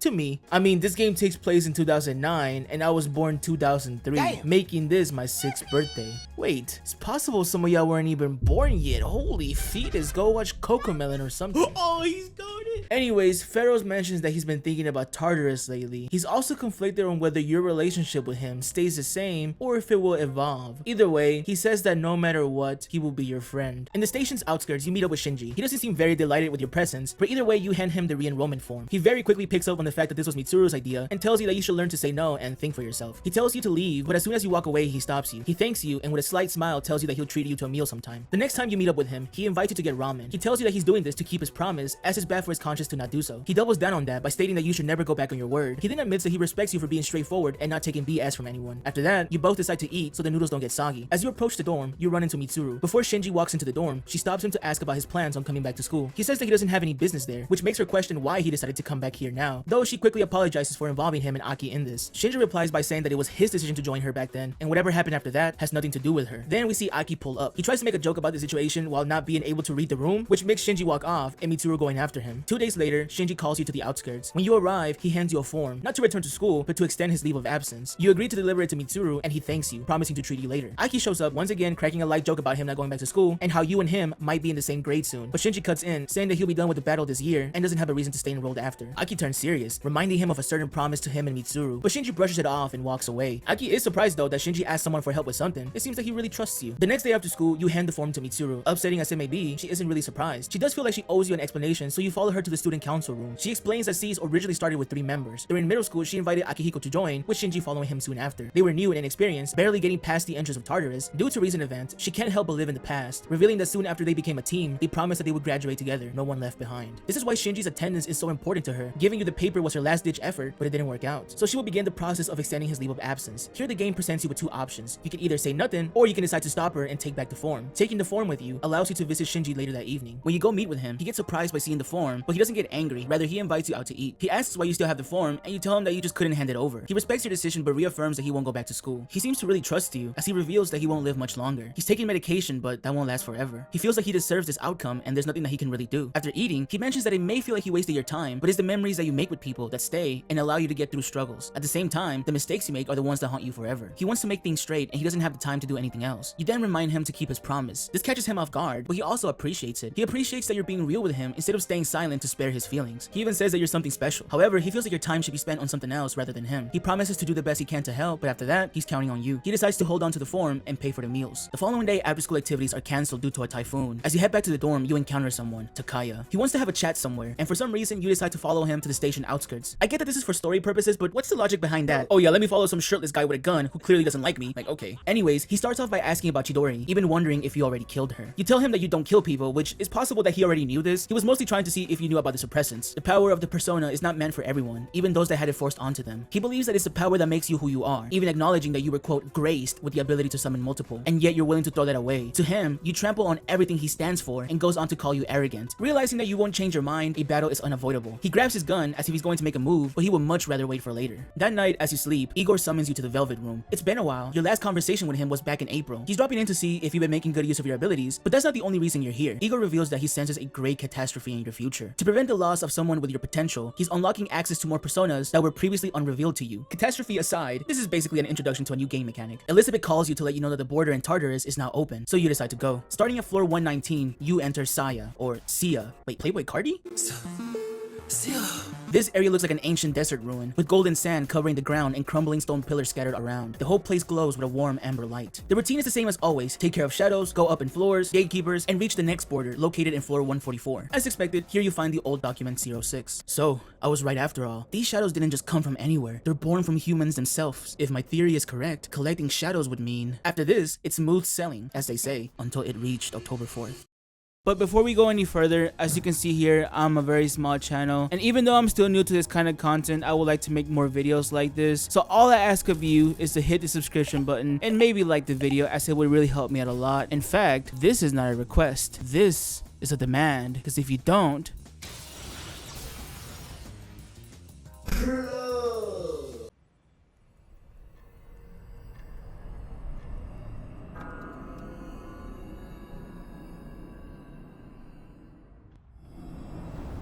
In the command room, Fuka locates two Arcana shadows at Iwatorai Plaza. Shinji's not around, but he told Fuka he'd catch up later. Ken isn't here either, so Yukari sends Junpei to fetch him from his room while the rest of the team head out. Once you arrive at the plaza, Junpei shows up but without Ken. Apparently he wasn't in his room. Shinji's not here either, but there's no time to dwell on it as the Arcana shadows are getting ready to make their move. These are the Strength and Fortune. At the start of the battle, Strength uses an ability to conceal Fortune, meaning that you'll have to defeat Strength before you can target Fortune. Strength primarily relies on a powerful physical move called Mobius Rondo, which has a high chance of landing a critical. Fortune, on the other hand, uses a skill called Wheel of Fortune. The wheel spins, and if it lands on blue, it grants a positive effect. If it lands on red, it triggers a negative effect or deals damage to both allies and enemies. After taking down Strength, you move on to face Fortune. Once you get it to very low health, it spins the Wheel of Fortune one last time, but this time, there's only two options. The blue area, with much higher odds, bears angel wings. The red one is marked with a Grim Reaper. The wheel lands on red, but nothing happens. Regardless, you deliver the final blow to Fortune, bringing today's operation to a close, and only one Arcana shadow remains. Post-battle, Aegis notes that Strega did not interfere this time, but not only that, neither Ken or Shinji showed up at all, and Fuka hasn't been able to locate them yet. Before you return to the dorm, Aki realizes that today's date is October 4th, and for some reason he runs off to go look for them. In the station's outskirts, we see Ken, standing alone. Shinji soon walks up to him, and it seems that they had an agreement to meet up here. It's finally revealed why they missed today's operation. 2 years ago, on October 4th, Ken's mother died here. The official report called it a car accident, but Ken witnessed his mother getting murdered by Shinji. Ever since then, life has been nothing but a torment, and all he gets by others is sympathy. He even thought about committing,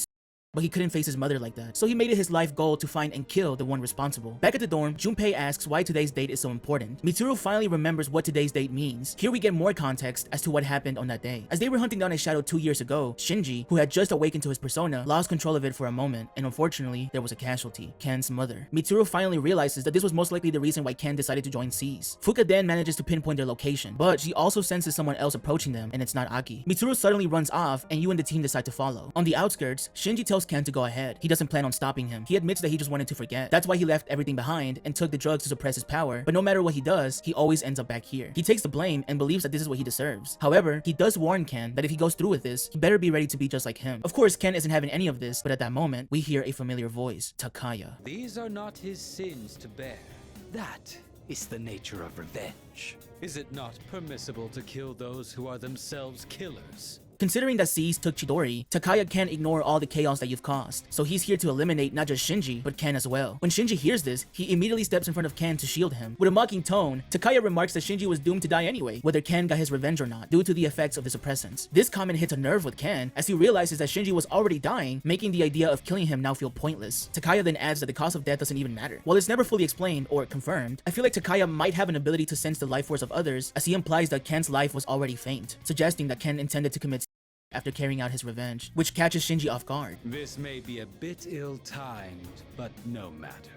It matters not whose life I take first. You're both destined to perish anyway. Shut the f*** up!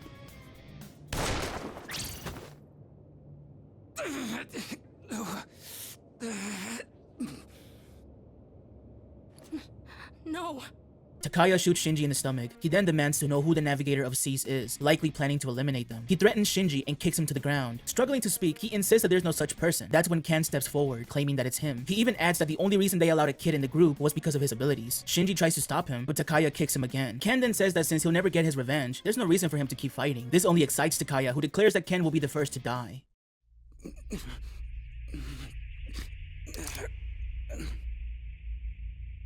Mom.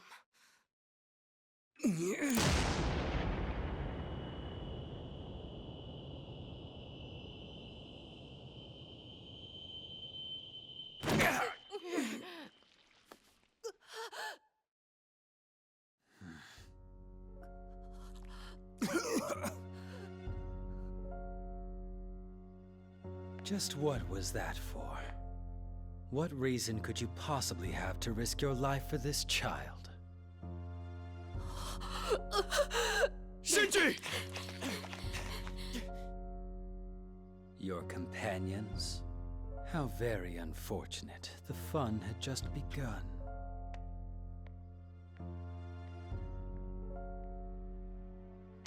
Shinji! Hang in there! Aragaki! Senpai! Aragaki-san!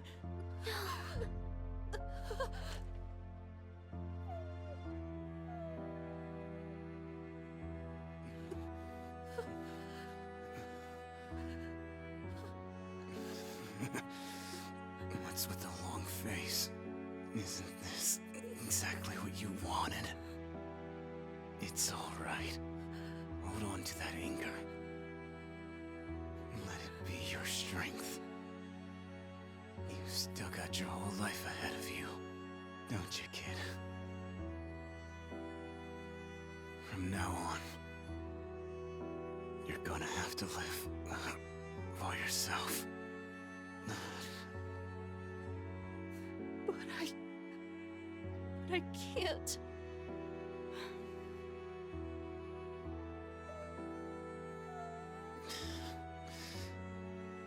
Okay. Look after him. I will.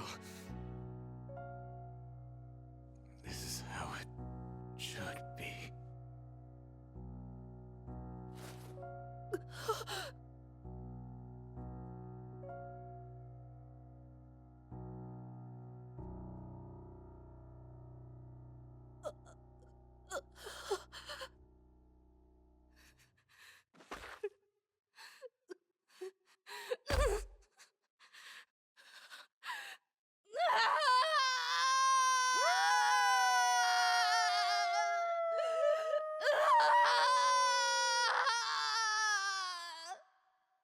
After many hard-fought battles, your team suffered a casualty. That night, no one spoke a word.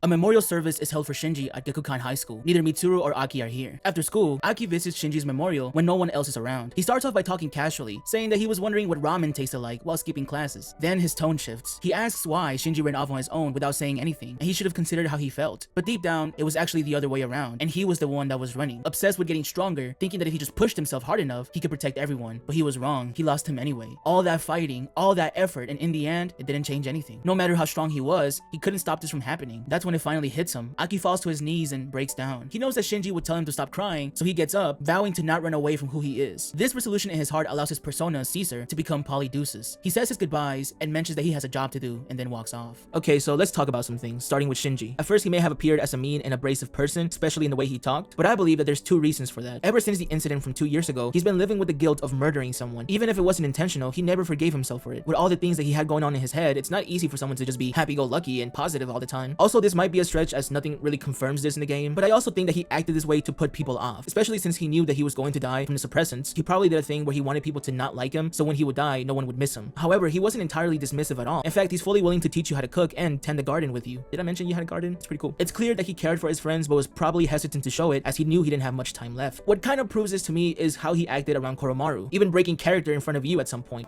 You can head back to your room once you're finished. I'll handle the cleanup. I'm gonna give some to Korra-chan. I gotta make Koromaru's dinner still. Also, in one of the recordings in the command room, which I'm not gonna go over all of them because the Fuka one was weird as hell. In one of these recordings, Shinji has a SpongeBob watching TV, Gary comes in, change the channel kind of moment. You two can follow along on page 39 of this month's issue. Today we're making spicy pepper pasta. A pasta cooker. Do we even have one of those here? It's still pretty hot.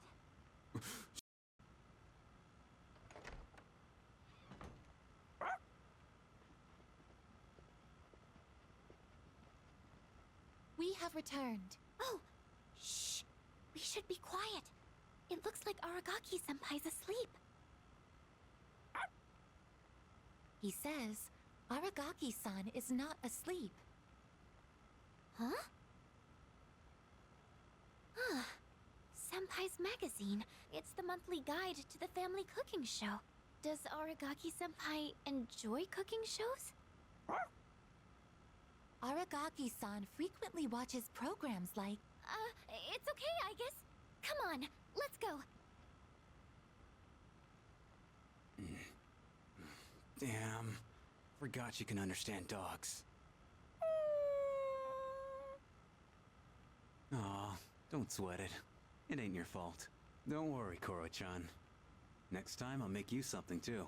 Back at the dorm, the team is getting ready to discuss how to deal with Ken. However, when Aigis goes to get him, it seems that he ran off by jumping from his window. Fuka is persistent on looking for him, even getting upset when y'all don't know what to do, but Aki thinks it's better to leave him be. Ken is the only one that can decide what to do with his life. The next day, Ken stands where Shinji died. Dried blood is still visible on the floor. Ken is silent at first, but then mentions that when his mother died, no one believed the truth. He wanted to clear the record, believing that maybe she could finally be at peace. Unfortunately, just like his mom, Shinji's death was reported as some violent crime, meaning that no one will ever know the truth. Aki very sternly tells him that he has to accept that the dead are never coming back. He's the only one that can choose what to do with his life. He can either stay here wasting his life away or come back and fight on his own will. He doesn't wait for a response. He was simply here to tell him what he needed to say and walks off. Ken admits that all this time he knew that, but he just kept lying to himself, clinging on to hatred as a way to cope and to avoid the fear of being alone. But the path he took led him to that very fear. He's always been running away. He locks in and vows to never run away again. This resolution in his heart allows his persona, Nemesis, to become Kalanemi. Back at the dorm, the team sit down in the lounge area. They ask you if they should look for Ken, but you think it's better to leave him be. As Fuka gets up to look for him, he comes back inside. The craziest thing about all of this is that Mitsuru wasted no time to ask Ken if he was still going to fight. Like, bruh, not even, are you okay? Do you want to talk? No, instead she's like, are you still going to face monsters 20 times your size for free? Amato,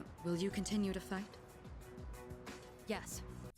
What's the point? That night, Pharaoh pays you a visit. He notices that you look tired and asks if something happened. When you tell him that you lost a friend, he mentions that in this world people die every day, and he used to think of it as a normal occurrence, but now that he's your friend, he understands why people mourn the loss of others. He also seems to remember more about the end. Some are calling it the fall. He mentions that you and him are like kindred spirits, so he's confused as to why he's the only one that remembers this. He even gets sad thinking that you may not accept him for who he is. He apologizes if he didn't make any sense, but come on, you already know Pharaoh's. Refuses to elaborate, and bye-bye. Elizabeth is like, yo, border, open, please go. I don't know, I'm running out of ways to write this, so from now on, you just go to Tartarus, because Elizabeth is like, yo, please go. Anyways, continuing Sia. From floor 145, you fight your way to the next border, located at floor 172. Also, to put this into perspective, the tallest building in the world, the Burj Khalifa, only has 163 floors, so this is crazy. Anyway, here you find the old document 07. They've told us everything. This project is pure evil, but we have a single hope, the power to control one's own shadow born from within. This could be our salvation. A few weeks later, Fuka and Moriyama are talking in class. Fuka admits she used to take it for granted that things will stay the same, that the people around her will always be there. She obviously can't mention Shinji, of course, but everything that has happened has made her think more about her relationship with her parents. Then, out of nowhere, Moriyama gets called up to the front of the class and announces that she's leaving the school. Fuka is surprised by this, so the two of them talk on the roof during lunch. Moriyama explains that her dad suddenly collapsed, most likely due to apathy syndrome, and they can't afford to stay here. Trying to lighten up the mood, Moriyama encourages her to stop accepting things as they are and figure out what she really wants. Fuka confesses she's always been afraid of not fitting in or not being liked, but Moriyama tells her that she's cool, even if Fuka doesn't think that way. After Moriyama leaves, Fuka realizes that she was always worried about how others perceived her, so that's why she was granted the ability to, quote, see others. Her power allows her to connect people, even from far away. This resolution in her heart allows her persona, Lucia, to become Juno. If you notice the sign, Lucia's face was bandaged, as if she was hiding her face in fear from people's judgment. But Juno's face is uncovered, bearing many eyes, no longer afraid to see or be seen. The following week, Ikutsuki asks for a favor. Shinji had no relatives to pass his things on to, so he asks that you organize his stuff as he didn't leave very much, and his room will be cleaned out by staff soon. When you enter his room, you notice it is quite empty. On the table, you see a box full of his stuff. It's even possible that he organized to himself, knowing that he wasn't gonna come back. When you get near his desk, you notice the drawer is slightly open. When you open it, you find a familiar envelope that reads, "Reinstatement form, Mr. Principal, Gekukan High School." It doesn't have a date, but it does have his signature. Mitsuru then walks in to check who's in the room. She notices the form and gets quite emotional. She doesn't know if he planned on turning it in, but at the very least, he was thinking about their promise. She thanks you and allows you to keep the form, since you are the one that got him to open up. She doesn't plan on telling Aki yet, only once they leave the dorm she will, to remind him that Shinji never forgot their promise and time together. During the dark hour, Takaya is looking at Tartarus. The moon will be full soon, and he states that he has no intentions of letting his powers being taken from him. Jin agrees. He then reveals that if the dark hour disappears, then they will forget everything that has happened. He doesn't care if he forgets the facility where his powers were forced onto him, but he doesn't want to forget Chidori, and especially Takaya. When he was in the facility, watching everyone he knew die in the experiments, Takaya spoke to him, and those words were enough to keep him going. All this glazing and Takaya was just like... Either way, it seems like they're getting ready to make their move. During the evening of November 2nd, you and the team talk over the final operation set for tomorrow. Lately, cases of apathy syndrome have been spiking way more than usual. It's impossible not to notice when walking through the strip mall. It hasn't even been a full year since you first got your powers, but you've come a long way. After a long conversation, you and the team turn in for the night, resting up for tomorrow.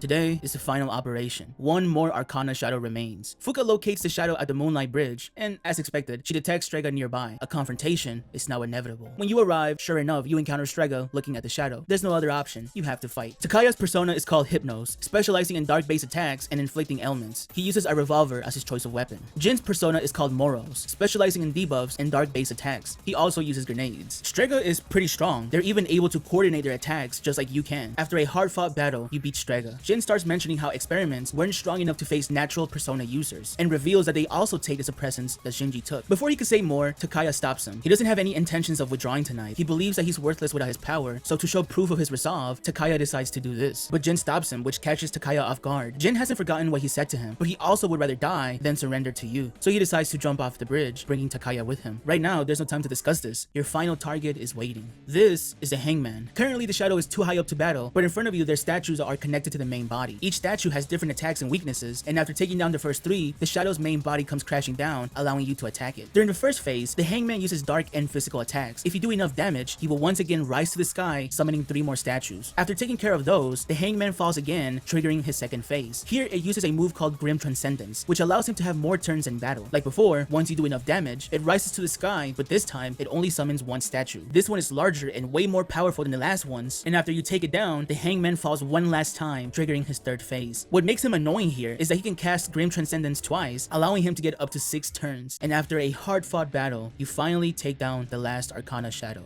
Everything is silent. However, after months of battles and the loss of a close friend, it's finally over. Starting tomorrow, Tartarus and the Dark Hour will be no more. This calls for a celebration, and the team decides on sushi. Of course, funded by Mitsuru and the Kirijo group. As you and the team look off into the Moonlight Bridge, the operation comes to a close. The following morning, Pharaoh visits you for the first time during the day. He's looking outside, admiring the weather. He tells you that all of the fragments of his memory are back together, and that he knows his purpose now. He tells you that this is goodbye, and that he appreciated your friendship. While this might be the end, your bond with him is forever. Teary-eyed, he shakes your hand. This makes it the first time a story social link reaches the max. The Death Arcana is now rank 10. Pharaoh says his goodbyes, and instead of disappearing in a black mist like usual, he vanishes in a white light. Later that evening, the team's preparing to indulge in high-quality sushi, of course funded by Mitsuru and the Kirijo group. Aki notes that Ikutsuki took Aigis to the lab for a tune-up and that they will be joining later. Mitsuru's father, Takeharu, arrives to be part of the party. He keeps a stern look, but he congratulates everyone for the hard work and admires that you risked your lives even though no one will ever know about it. He even goes out of his way to personally thank Yukari for fighting till the very end. He wants you all to go and enjoy being young, therefore as of midnight tonight, C's will officially disband. The room is silent. It feels bittersweet, but all of you have no reason to risk your lives anymore, so it's time to enjoy rich people's sushi. Everyone eats until they're full, and then proceed to group up for a photo. Starting tomorrow, C's will be no more, and you can return to a regular life. It's about to be midnight, and Ikutsuki and Aigis are still not here, but they should be fine. With that being said, the game rolls credits, and the game is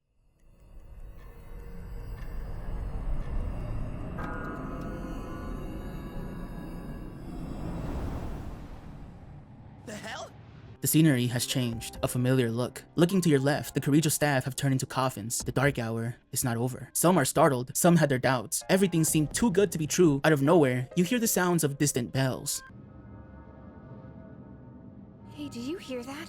It sounds like a bell, but where's it coming from? Takeharu stands up frustrated, asking for Ikutsuki what's making him so late. Mitsuru stands and orders everyone to get ready. You're going to the source of the bell sounds. Yeet. I guess toaster.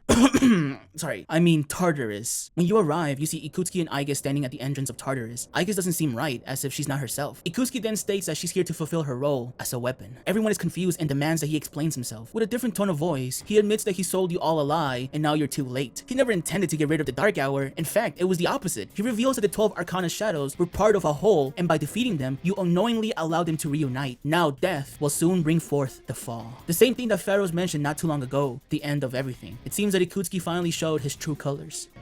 The end shall come and free this world from despair. It will be the death of everything, but also the beginning. He reveals that he was a scientist working on the Kirijo Group project 10 years ago. The Dark Hour in Tartarus didn't happen because the project failed, it was due to harvesting the power of the shadows, just as the experiment was intended to do. Mitsuru's grandfather, Koetetsu Kirijo, gathered so many shadows not for the advancement of humankind, but rather to initiate the fall, as they believe that death is salvation. According to the prophecy, a quote, prince will be the one to bring forth the fall. The attempt 10 years ago failed, but this time, Ikutsuki claims that he is the prince. Yukari asks about the video of her father, where he said that the shadows had to be defeated, but Ikutsuki admits that he might have altered it a bit to fit his narrative. He thought highly of her father, but was disappointed that he didn't, quote, comprehend the magnificent potential of the fall. Yukari understandably gets mad and feels like she and her dad were used. However, Ikutsuki doesn't see it this way. He genuinely thinks of himself as a savior, and that he's doing this for the sake of the world. Mitsuru asks the team to get ready, so Ikutsuki orders Aiges to capture and prepare you for sacrifice. Understood. Energy output at maximum. I guess. What's wrong? I guess, please. Engaging.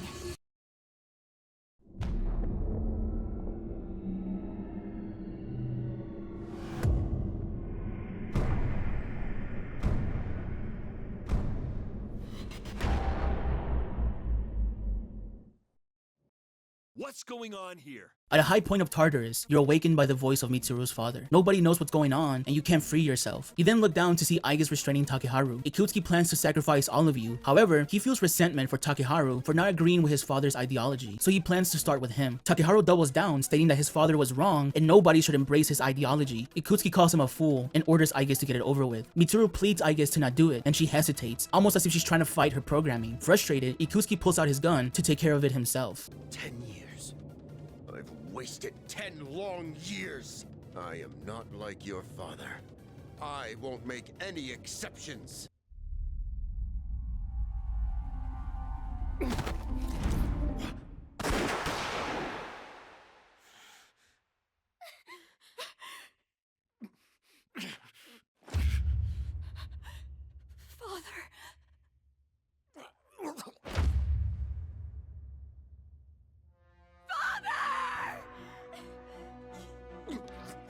Blast it! I guess execute the sacrifices now! I'm putting an end to this!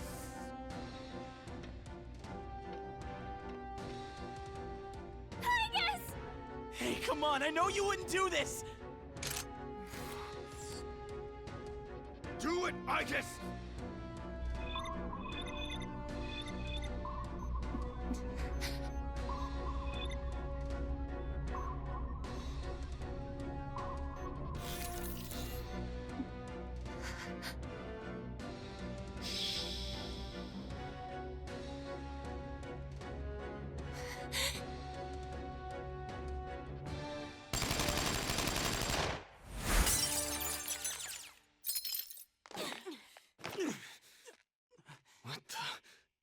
I guess. What? Father! You good-for-nothing failure of a machine! I'll do it! Koromaru!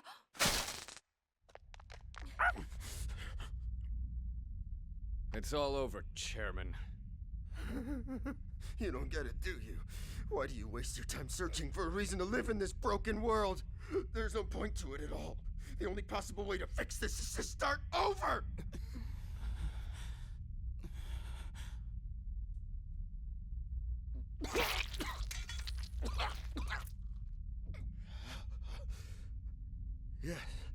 Yes, I was chosen.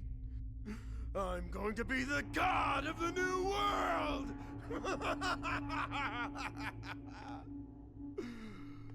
What a shame. I was so close.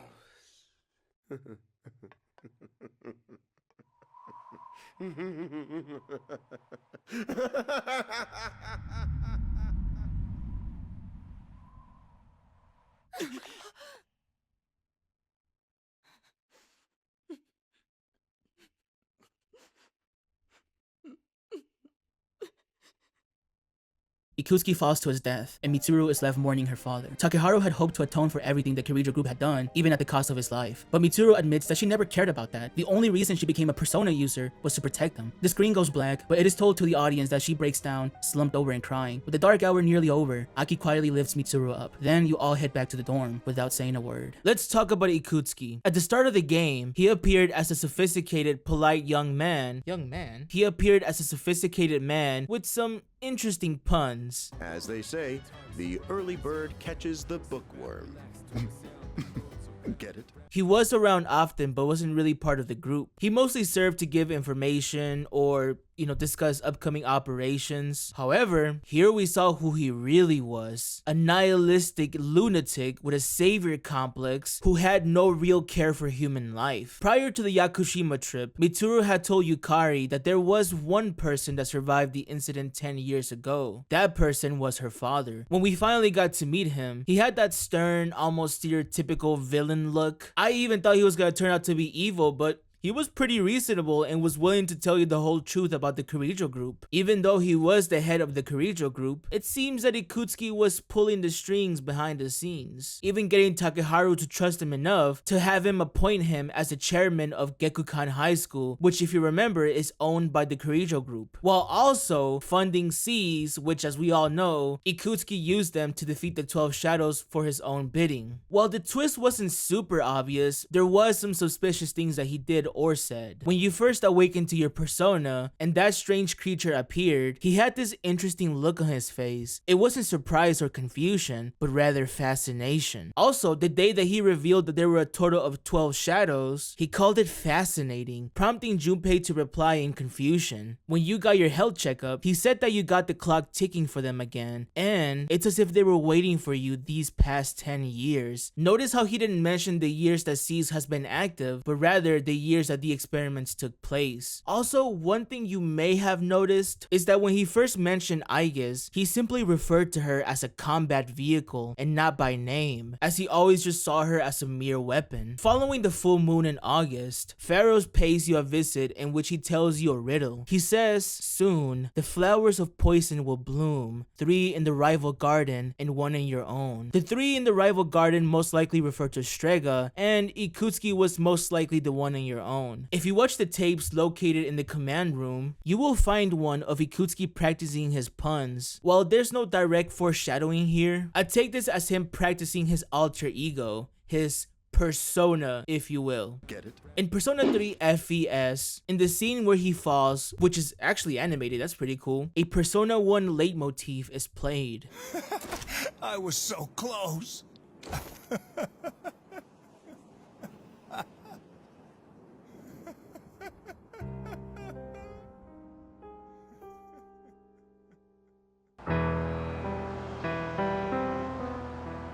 This is in relevance to the main villain in that game, Takahisa Kandori. Also, spoilers for Persona 1, but let's be honest, you're not gonna play it. In that game, he ended up becoming a demigod, but in doing so, he achieved everything and became nihilistic and now finds everything meaningless. Now, he had asked the team to kill him so he could experience death. However, after a kid named Kei Nanjo teases him, Kandori gets mad and fights them, eventually being taken down by this guy right here, which I just cannot pronounce his name.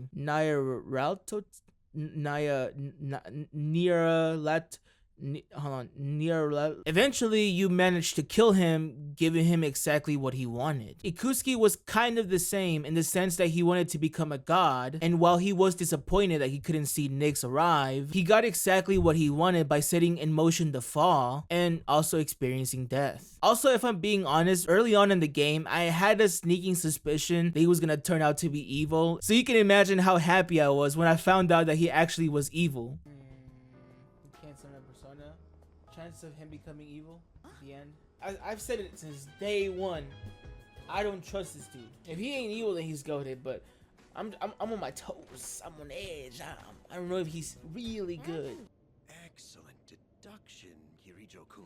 I knew it. Unfortunately, I knew it. I have said since day one, since I've seen this guy, since I laid my eyes on him, I knew that he was evil. Bro, it's easy to suspect that. Quiet. I don't know if it was obvious to me. He just seemed like too good to be true type of thing. Again, I don't know if it was too obvious. Let me know down in the comments if you also saw that coming. No, Persona 5. Bad. I'll make a video on you later. The next morning, you go to school, having to act as if nothing happened. When you arrive, you overhear students talking about Takeharu's passing. At Aki's request, the team meets up at the lounge in the evening. Neither Mitsuru or Aigis are here today. The death of Takeharu Kirijo is all over the papers. Just like Shinji and Ken's mom, his death is covered up and blamed on an illness. Considering that Mitsuru is an only child and the heiress of the Kirijo group, she has a lot to deal with right now, so you probably won't see her for a while. The question that everyone has in their minds right now is, what now? You don't know how to get rid of the Dark Hour, and apparently defeating the 12 Arcana Shadows will now result in what Ikutsuki called the Fall. So many unanswered questions, but standing around isn't gonna do anything. You still have yet to reach the top of Tartarus. Maybe you'll discover something going deeper. As Yukari makes her way to her room, Fuka stops her and gives her a disc. She had gone through Ikutsuki's computer, and even though most of the stuff was deleted, she was able to restore a video that Yukari should see. Later on, Yukari puts the DVD into her laptop, not sure what to expect. I can only hope that this recording reaches someone with a conscience. Isn't this that video? My employer has become obsessed with a loathsome idea. This experiment should never have been conceived. That's why I had to do something to put a stop to it. However, in doing so, I released a number of shadows that are certain to torment future generations. But I didn't have a choice. If I didn't do this, it could have destroyed the entire world. Please, you need to listen very carefully. Whatever you do, it is imperative that you do not hunt the shadows that have dispersed. This part's... I wasn't able to do anything to stop this madness. He won't listen to a word I say. He's been seduced by the devil's temptations. Those monsters will try to reunite and become one again. If they succeed, then we're all doomed. I'll say it once more. Do not go after the shadows that were released! This is the original video. The real one, before Ikutsuki went and tampered with it. Dad was trying to put a stop to the experiment. There's not much hope for me now. I have just one request. Whoever finds this, please give my daughter Yukari this message. I know I promised I'd be home soon, and I'm sorry to break that promise. But I want you to know, as your father, I was never happier in my life than when I was with you. This really is my dad. I love you, Yukari. Please, take care of yourself.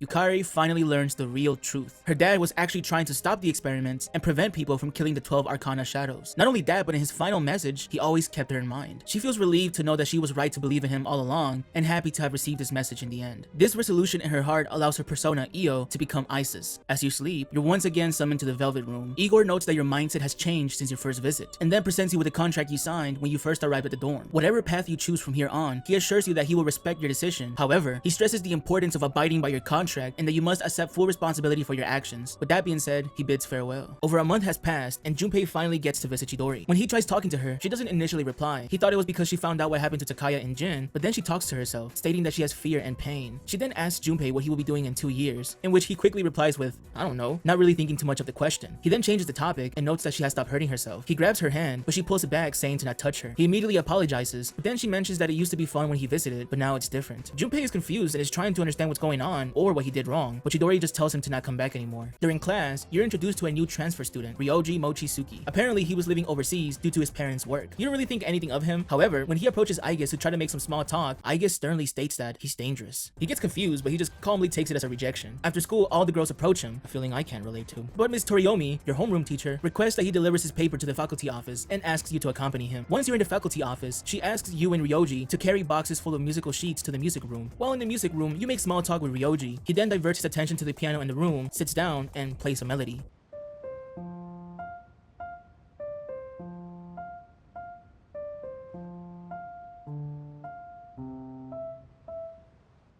I did a bit of research and found that this piece is called the Flea Waltz. This piece doesn't have a known composer, however, it's known around the world and it's often learned and played by beginners. After playing the piano, Ryoji is interested in becoming your friend, playfully saying that it feels like he's known you for a long time. You agree and then proceed to show him around the school. That night, you and the team head to Tartarus. Starting at floor 173, you enter Haraba. This area looks like an LSD trip with vibrant, swirling colors and distorted patterns, kind of like if you're walking through a kaleidoscope. You fight shadows, you fight gatekeepers, all the way until reaching the next border at floor 198. Here you find the last old document, 08. I've decided to leave the institution. I refuse to be involved in any crimes. The head researcher decided to not come with me. Maybe I'll open a store with my collection of antiques. When you get back from school, you learn that Mitsuru has returned to the dorm. However, she went straight to her room. A lot of people may not catch this, but the following evening, you can see her sitting alone on the 3rd floor, which I believe is the only time anyone uses this place. If you approach her, she apologizes for not going to Tartarus as she's lost her reason to fight and even live. After school, Ryoji unintentionally flexes that he's hanging out with a couple of girls later, but there's some friends that want to talk to him on the roof and invites you to join him. When you get to the roof, you quickly find out that they're not friends, but rather the boyfriends of the girls he, as the youngins say, wrist up. Anyways, much yap later. This was all a misunderstanding as Ryoji just wanted to make friends. The problem is, he's cursed with being attractive to girls, so I guess he can't help it. Another feeling that I can't relate to. Anyway, before things could get crazier, you decide to step in, and because you have a lot of aura, totally not because you've been seen around Aki, they've decided to stand down. After that, Ryoji apologizes for the trouble as he actually didn't have any malicious intent. This, however, did make him question, if two people truly love each other, how could he get in the way of that? There's so much he doesn't quite understand, and he really wants to learn more. Sometimes, it feels like he's experiencing things for the very first time. Either way, for all of the trouble, he'll treat you to some ramen. I forgot to record this, but it's actually quite important. It's announced that in a couple of days, the 2nd and 3rd years will be having a school trip to Kyoto. Later that week, Yukari approaches Mitsuru up on the rooftop. Apparently, she missed the student council meeting, which is not normal for her to do, and it turns out Mitsuru doesn't plan on attending the upcoming school trip either. Yukari clearly isn't happy about this, and decides that it's time to be real with her. She admits that Mitsuru can be hard to approach and relate to, but she also knows what it's like to lose a father, so she wants them to at the very least stay friends. Before Mitsuru could respond, Ryoji decides to show up. I'll save you some time. He tries to hit on Mitsuru, she walks off. He then tries to hit on Yukari, she slaps him. I don't know why they wrote this. Loki kind of ruined the scene, but whatever. Anyway, let's fast forward to the school trip.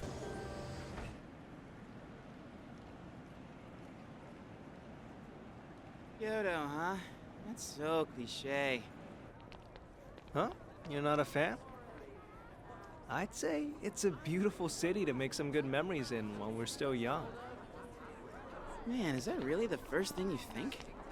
It makes you sound like an old geezer when you say that kind of stuff. It does?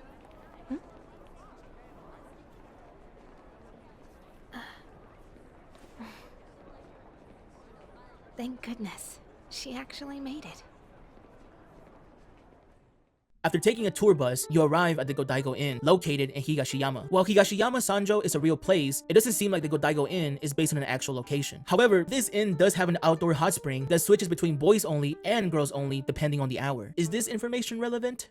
No. In the afternoon, Yukari goes to find Mitsuru, who's standing alone by the Kamogawa River. Mitsuru speaks up, answering what Yukari said days ago. They have no common enemy now. Their battle is over. So there's no reason for Yukari to associate with her anymore. Everything that she believed in was a lie. Yukari cuts her off. She calls out Mitsuru for claiming that she was fighting to atone for the sins of the Kirijo group, but really she was fighting to save her father. Mitsuru admits that it's true. She wanted to free his shame and guilt that was weighing him down, and now feels like it was all for nothing. Yukari then proceeds to slap her to make her snap out of it. She apologizes and goes on to tell her a story. She reveals that she used to live here, and after her father died, her mother spent all her time chasing random men, so she would come to the riverbank to escape. The only thing that kept her going was believing in her father. He was convinced the shadows had to be stopped, even if it cost him his life. The same way Mitsuru's father wanted to atone for the sins of the Kirijo group. Yukari keeps fighting because she wants to finish what her father started and put an end to the dark hour. That's all either of them can really do now. Mitsuru admits that she's right, and now feels driven to fight for both of their fathers. After Yukari walks away, Mitsuru realizes that she isn't alone anymore. This resolution in her heart allows her persona, Penthesilea, to become Artemisa. The next afternoon, you and Ryoji visit the river. He's amazed by everything he's seen on this trip. I even bought myself a souvenir.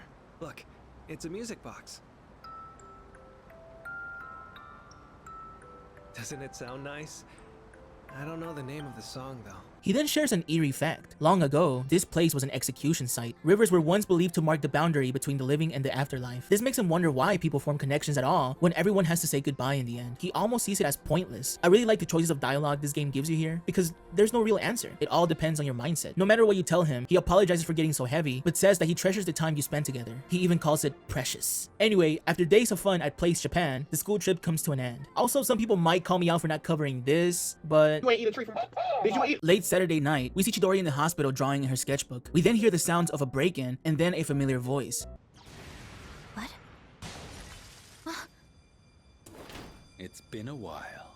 It's Takaya and Jin. They're still alive, and they're here to break out Chidori. Jin throws Chidori her evoker, which surprises her. She seemed hesitant at first, but as both Takaya and Jin turn to leave, Chidori talks to herself, mentioning that it's all Junpei's fault. Ever since he got too close, she's been suffering every single day, and now she's terrified of dying. Even so, she gets up and goes with Strega. During the dark hour, Fuka wakes everyone up and urges you all to get to the command room immediately. When you arrive, she explains that she detected persona users outside of Tartarus, which can only mean one thing: Strega. She quickly narrows it down to just one of them, Chidori. At that moment, Chidori hijacks the communication with her persona. She says that she can't stand this side of you and plans to get rid of you all. Junpei, confused and furious, storms off on his own. It's obviously a trap, but you can't leave Junpei alone, so you and the team go after him. When Junpei arrives, he tries to plead with her, but she responds by using her weapon. Chidori doesn't waste any time. Takaya was right. You're all just a nuisance. Get ready.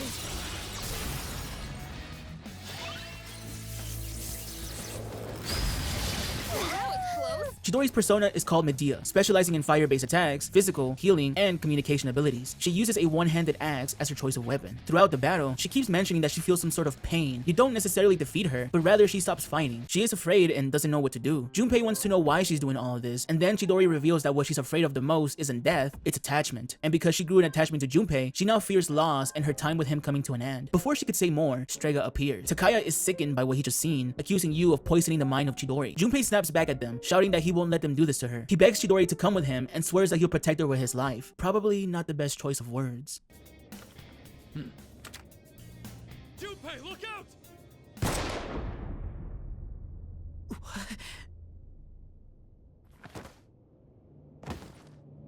Junpei.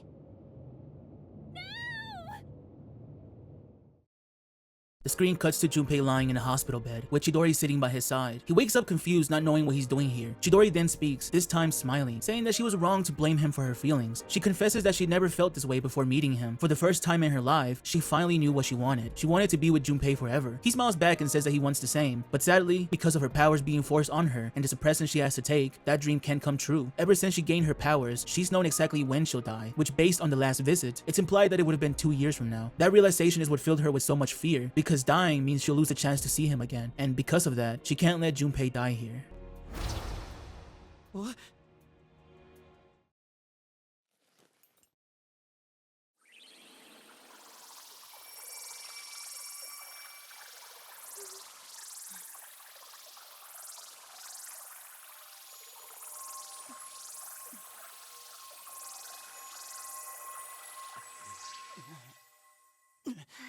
What the hell?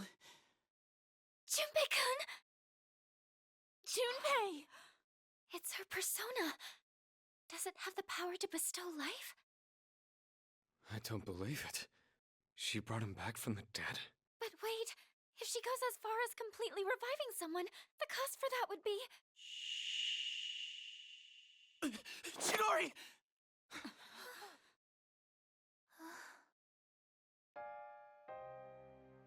So it worked. I can hear you. The sound of your beating heart. But that's all I needed to know. Now I can go on living in you. I'll always be with you. Huh? Hey, Chidori! Stay with me! What the hell are you even talking about? Hey! This is how it has to be. But don't worry. I'll protect you, Junpei. Always. Yeah, same. I've got your back. I'll do everything I can to protect you. So come on. This might be all I ever needed. Just being in each other's arms. It's nice.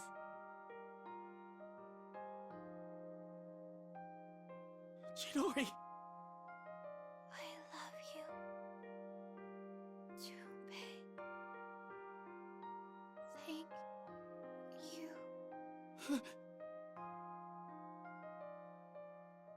Chidori? You're kidding, right?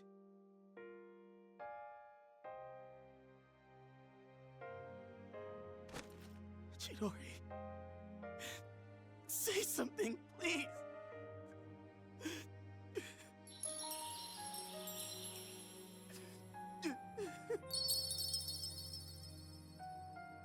Chidori!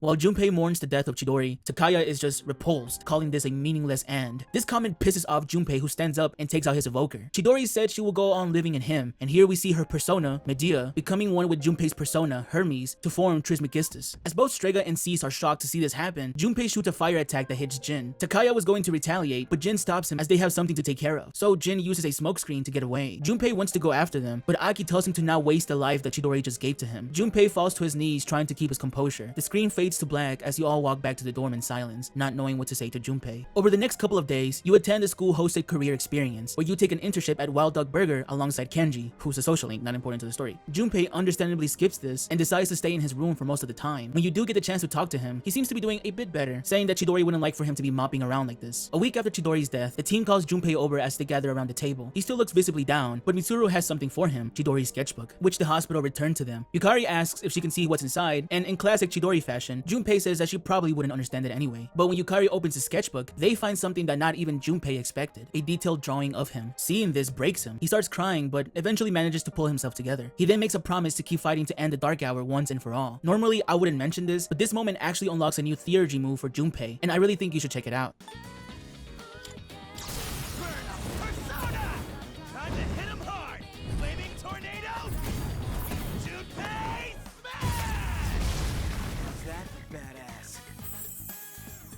During the career experience, Ryoji noticed that Junpei seemed down. Of course, you couldn't tell him why, but ever since then, he's been visiting him pretty often. On Monday evening, you run into Ryoji just as he was on his way out. Once he leaves, Aigus approaches you, looking noticeably upset that he was there. She reminds you that visitors aren't supposed to be allowed. Junpei does say that it's fine as long as no one stays too late, but Aigus repeats what she said back in the classroom with that same stern, almost unsettling look. He's dangerous. But the rest of the team don't seem too worried about him. Aigus doesn't know how to feel about it, and maybe that's the real problem. She tells Junpei that she envies him. She's a machine, and she doesn't really know what it means to live. It's more accurate to say that she's operational rather than alive. After everyone leaves, Aigus is still troubled. She doesn't feel like she's alive, but she understands the concept of loss. She even admits that she's afraid of something happening to you. You try telling her to not worry, but she insists that she wants to protect you, to be here for you, no matter what. As she walks away, that uneasy feeling lingers. She doubles down, saying Ryoji is dangerous and that she has to do something. According to her, she can't let you guys suffer anymore. Later at night, we see Mitsuru on the phone with somebody, most likely a trusted person within the Kirijo group. She's calling about a certain arrival. She also suspects that the Kirijo group might be connected to Strega somehow. On the first day of December, Ryoji calls you to the music room. When you enter, you see him sitting at the piano. He seems a bit down, so you ask him what's going on. He tells you that he's got a sudden feeling that he's running out of time and feels the need to thank you. You're confused, but he says that he's learned a lot from you and wanted to thank you for it. He then decides to play the piano again, just like the first time you met him. This time, he plays a more advanced piece, which is the tune from the music box he showed you during the Kyoto trip.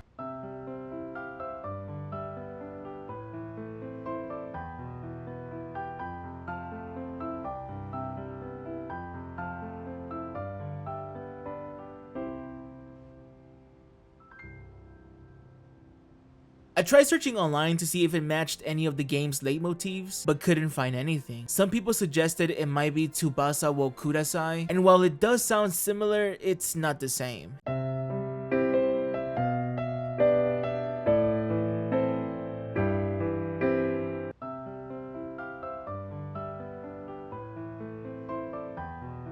Ryoji says that after the Kyoto trip, he's come to understand more about connecting with others. The feeling of overcoming something together keeps people going, and that both sides need to come to an understanding. He tells you that you're important to him, that he wants to be something more. You're not quite sure what that could mean, but before he could explain, you hear Fuka's voice outside. She walks in, wondering who was playing the piano. You're about to tell her it was Ryoji, but when you turn around, he's gone. Fuka had even sensed his presence and asked if he was here, but you're too surprised to answer. Tonight, there will be another full moon. However, there's no more operations.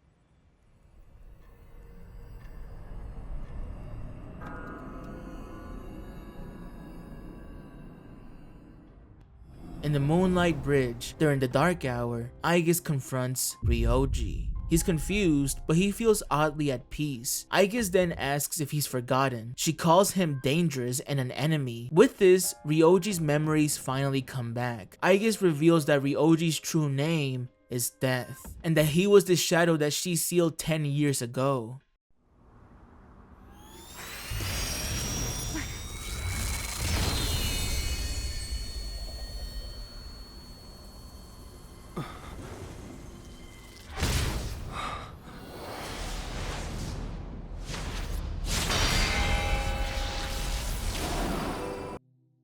Yes, 10 years ago, on the night when I was born, I stood on this very bridge. My sole purpose is to destroy shadows. That is the reason why I was given both a sense of self and a persona. I am the bearer of the 13th Arcana. Everyone knew me as Death. But when I came into being, a part of my power was broken off and scattered. I wasn't at my full strength back then. I was incomplete. Even so, your power was still far too great.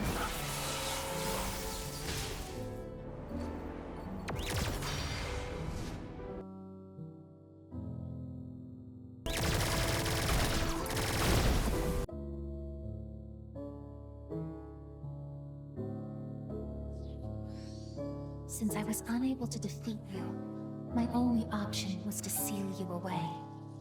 However, under the circumstances, there was only one suitable vessel. A human boy who had the misfortune of being nearby. I had no other choice. Now I see. I was inside of him all this time. And I unwittingly led him to discover my 12 missing pieces. And then...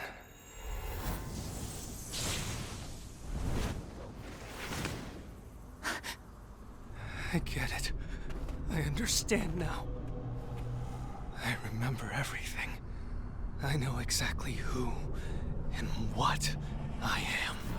Palladium!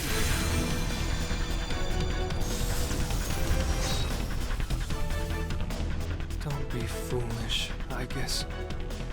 You can't win. I'm even stronger than before. The machine is created to serve a specific purpose. I will destroy you. That is my only reason for existing!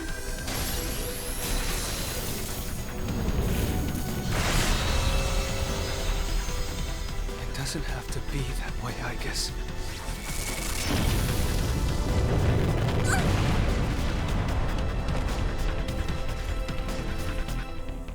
Sorry.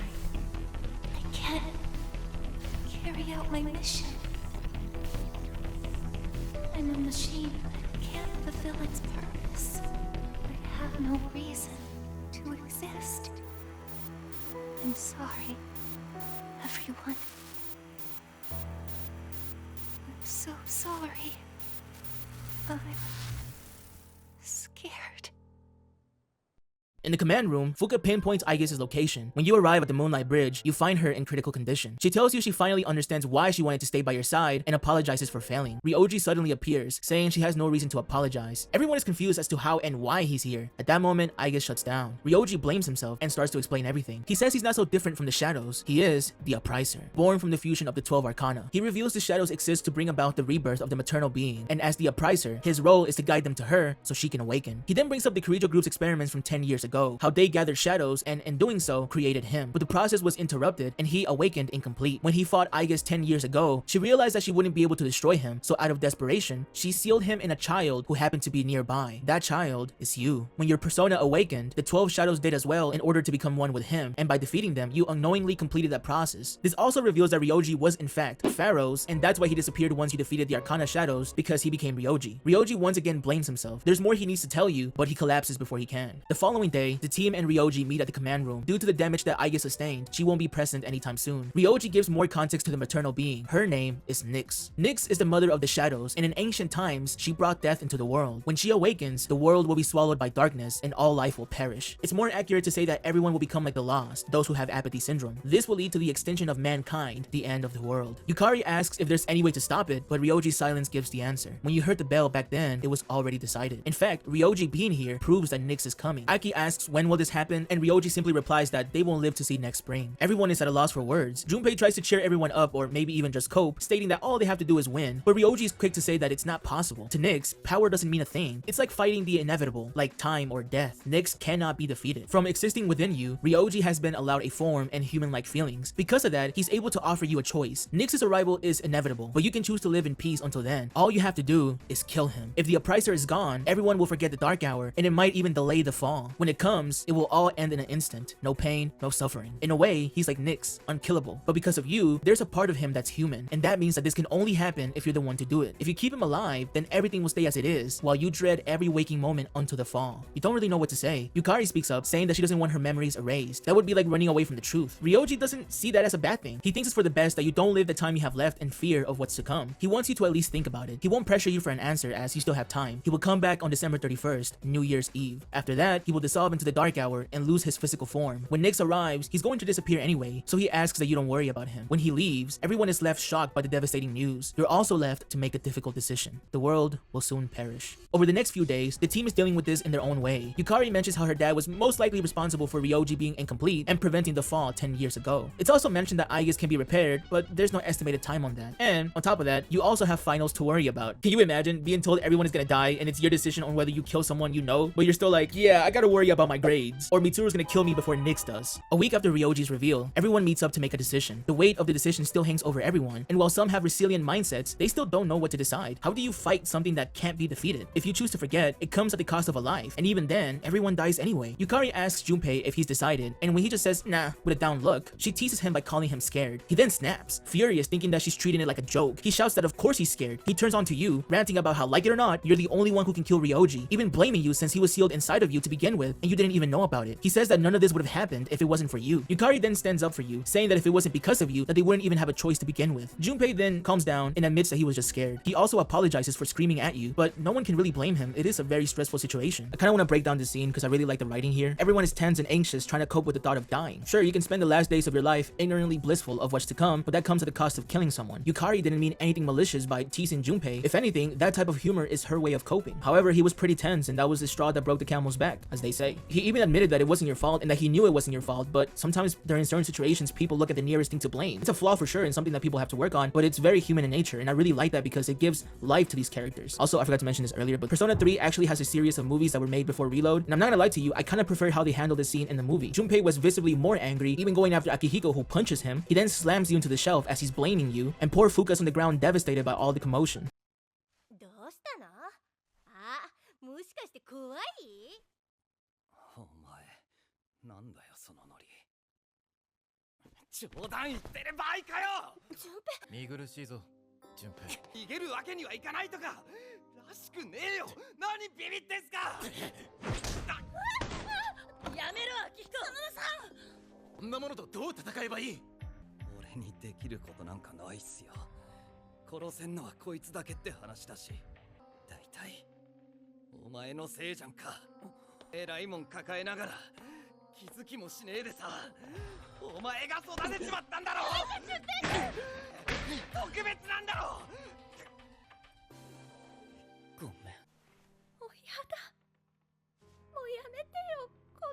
Not only was the scene more tense, but you can visibly see the fear that everyone had. Once finals are out of the way, we see Yukari and Mitsuru talking in private. After a bit of a conversation about Nyx, they both come to the same conclusion. Even if things don't go their way, they're okay with it, as long as everyone's together. On the outskirts, Aki pulls up on Ken. He was on his way to visit his mother's grave, but couldn't find the right words to say. There's something they still need to take care of. It seems they made up their minds as well. In Port Island, we see Junpei sitting on a familiar bench with Chidori's sketchbook by his side. When Fuka stumbles upon him, she mentions that she's been going home more often lately, probably because of Moriyama's advice. Junpei smiles and says that she's changed, and Fuka admits that it feels like he has as well. They're both scared, but they know they have the power to help. And with that, they've come to a decision. Everyone has. They're going to fight. When you go back to Tartarus, you continue through Haraba, starting at floor 199 all the way until you reach the border at floor 226. For the last time, you find a document. However, instead of an old document, this time you find a progress report. The test subject's deterioration while developing their potential was severe, but the test drugs have been effective. Remaining physical strain has not interfered with the research. Additionally, the research on Thier, this doesn't read like it was written by the same person who did the old documents. It feels more like someone directly involved in the experiments that forced personas onto people, most likely Ikutsuki. On the border floors, you'll usually find what's called an old document. These were written by a former file researcher at the Kirijo group, and they read almost like diary entries. In these documents, they detail their experience with the experiments going on at Gekkoukan, especially their growing suspicion towards the project and eventual departure. It also seems like they might have had a crush for Yukari's dad. At first, they reluctantly,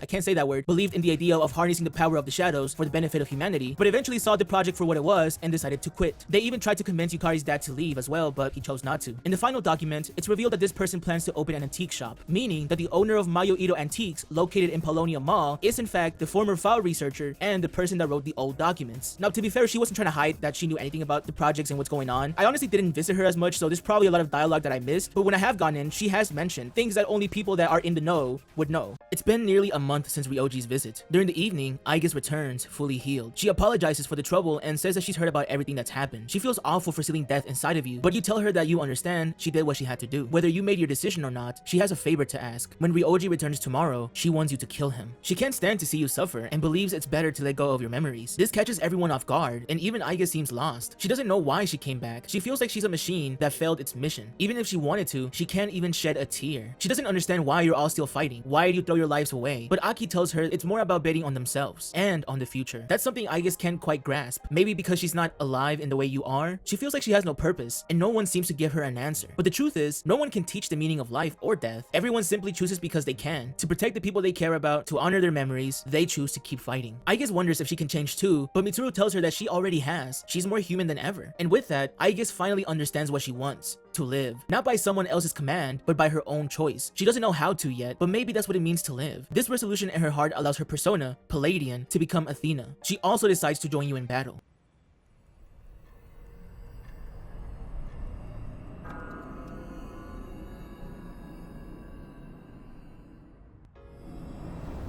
On a full moon and New Year's Eve, as promised, Ryoji has returned. When the dark hour begins, he will lose this form, so it's time for the decision. He will be waiting in your room while you and the team discuss. It seems that everyone is on the same page. They are ready to fight, so they entrust you to let Ryoji know. Back at your room, Ryoji reminisces on the time he spent here as pharaohs. He understands that everyone chose to fight, however, it's just the two of you here. He once again tells you that you're fighting a battle that you can't win. All you have to do is kill him, and tomorrow you'll wake up as a student, ignorantly blissful of the impending death. Otherwise, you'll live every waking moment dreading the inevitable. You're hesitant to answer, so as a last-ditch effort, he chooses to show you his true form.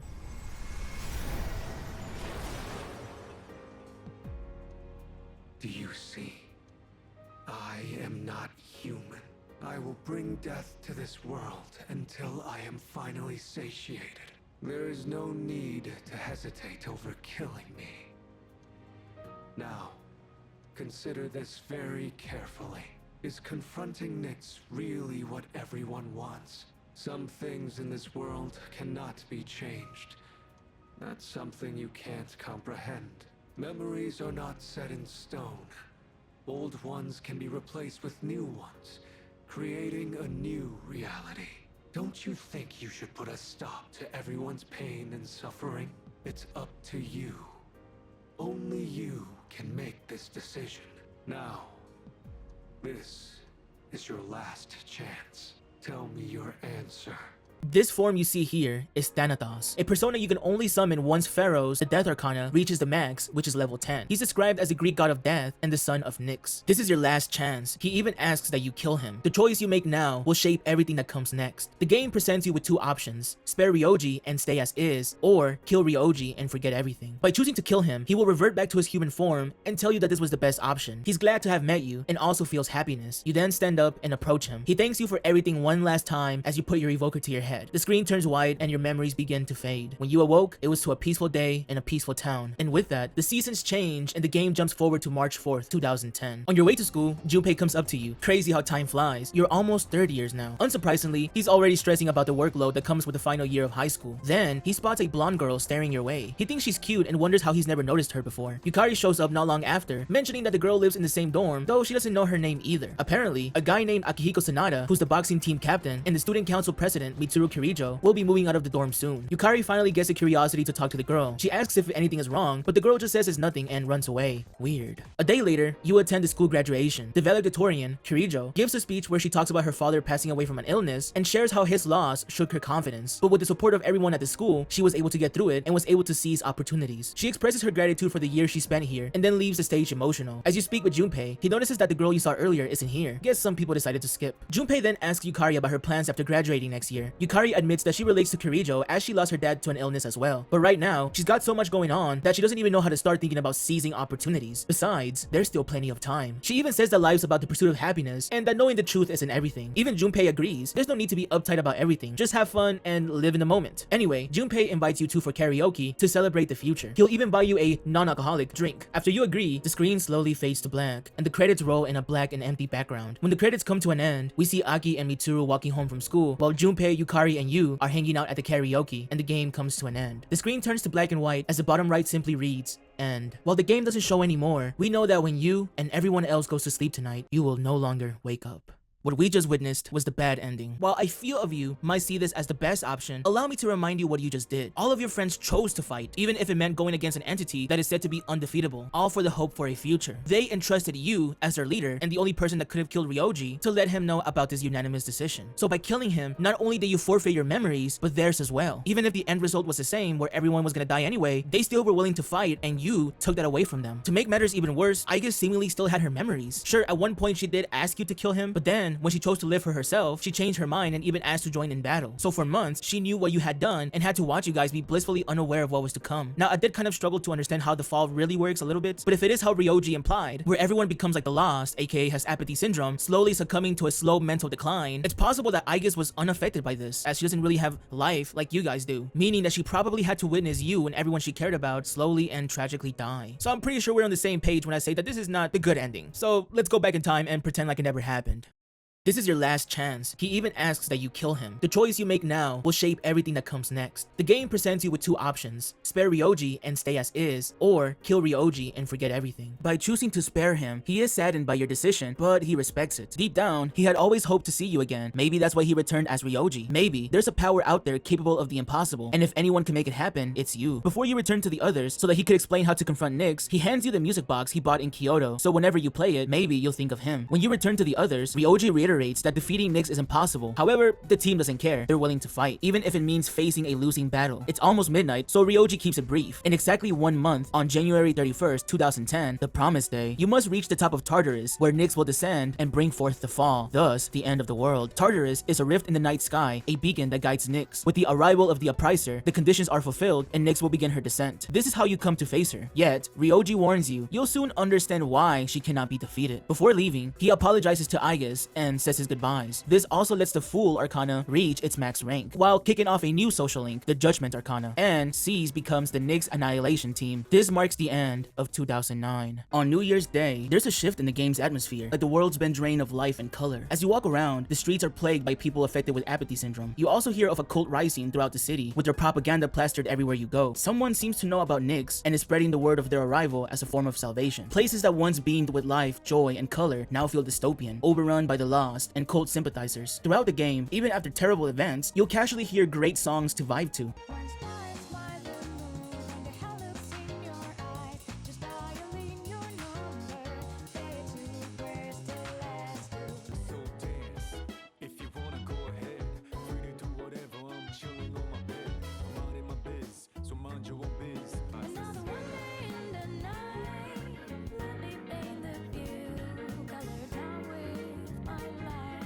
But now, the only song that plays is a somber tune titled Memories of the City, which invokes a sense of despair with faint optimism.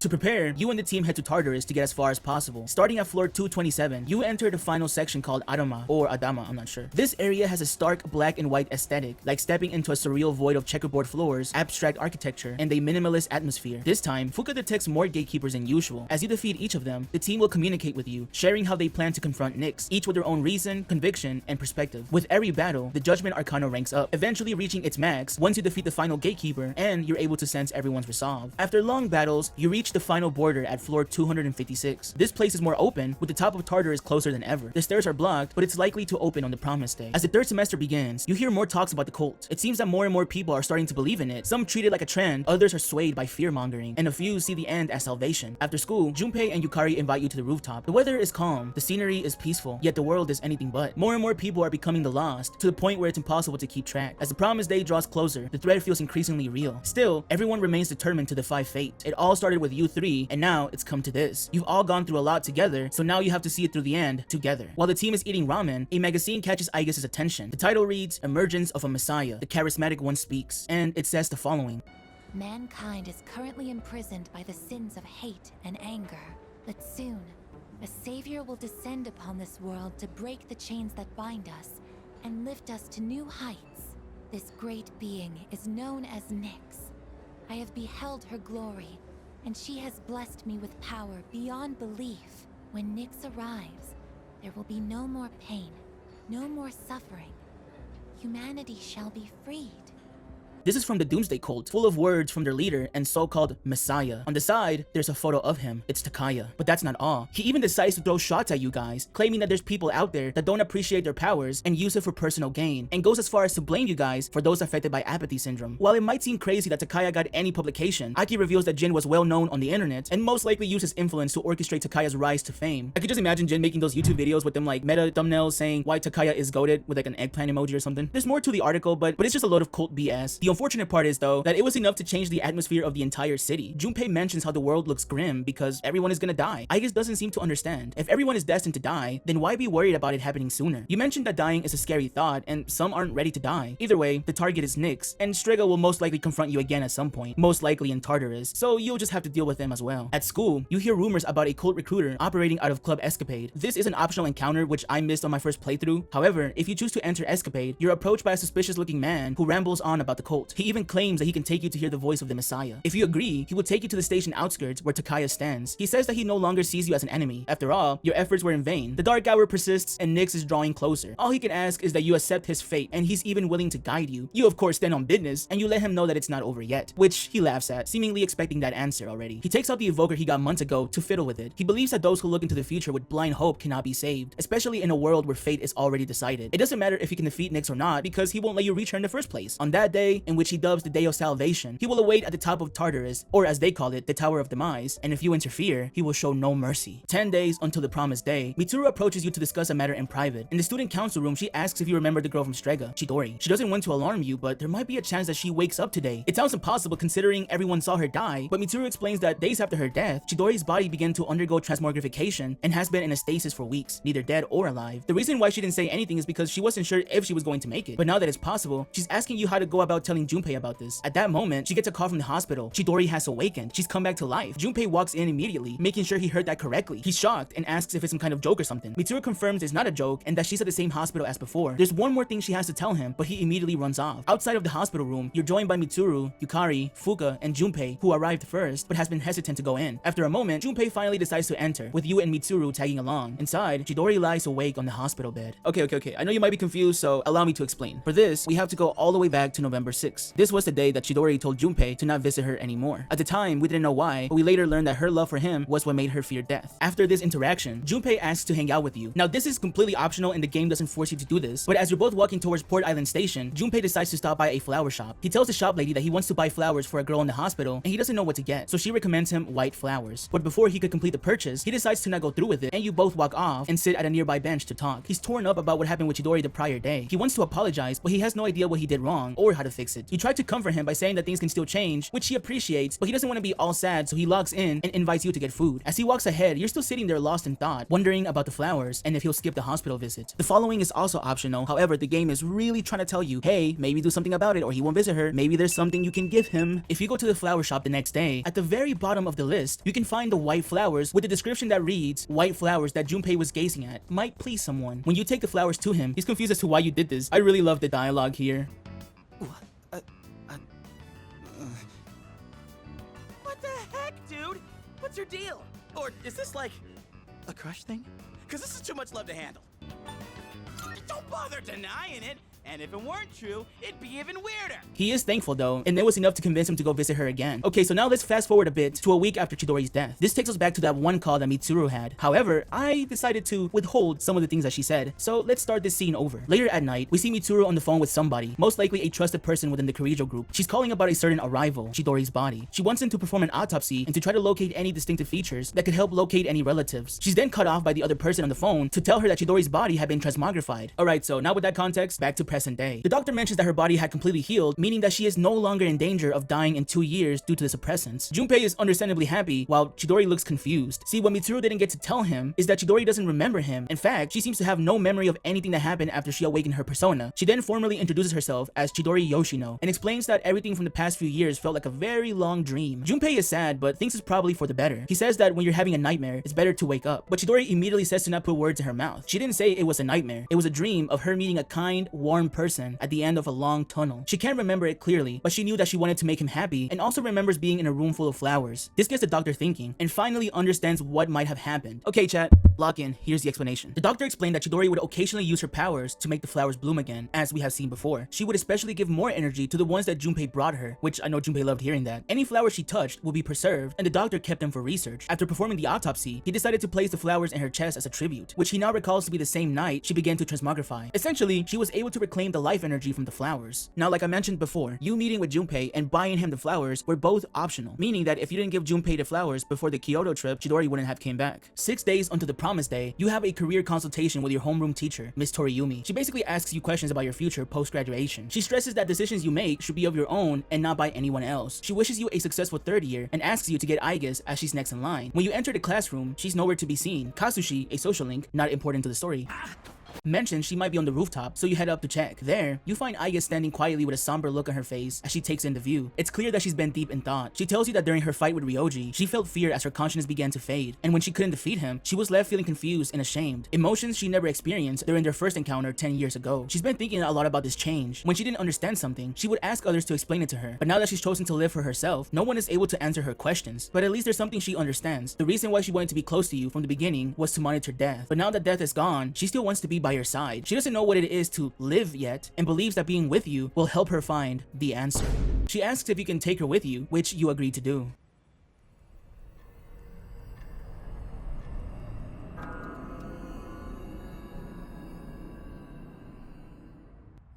Days pass and you wake up on a Sunday. The date is January 31st. Today is the promised day. In the evening, everyone gathers for what could be the very last time. Yukari mentions that if they manage to get rid of the dark hour, it's likely that they may lose their memories as well. But everyone is not worried. They're confident that you'll all remember each other. No matter what happens, they make a promise to meet up again on a special occasion, but not in the dorm as everyone already lives here. When the dark hour vanishes, it's possible that their memories might not disappear immediately, so there's no need to meet up right away. Instead, you all agree to reunite at the school rooftop on graduation day for the third years. You make a promise to remember everything and that you will all meet again. It's time. Once you enter Tartarus, you won't be able to leave until it's all said and done. After motivating the team, you enter Tartarus for the last time. As expected, the path opens and Fuka detects human presence nearby, definitely Strega. Starting at floor 257, you continue through Amada, and 259, the floor here looks different. Fuka then detects someone in the way. As you go up, you reach the first obstacle, Jin. It seems Takaya has already gone ahead. Fuka asks how do they even know about Nyx in the first place. Jin reveals that they simply pieced together the information that Ikutsuki left behind. Turns out, he was one of the researchers involved in the experiments to force personas into people. They only knew him by name, so it was a shock to find out he worked with you. He doesn't plan to waste any more time talking. He's not gonna let you go through.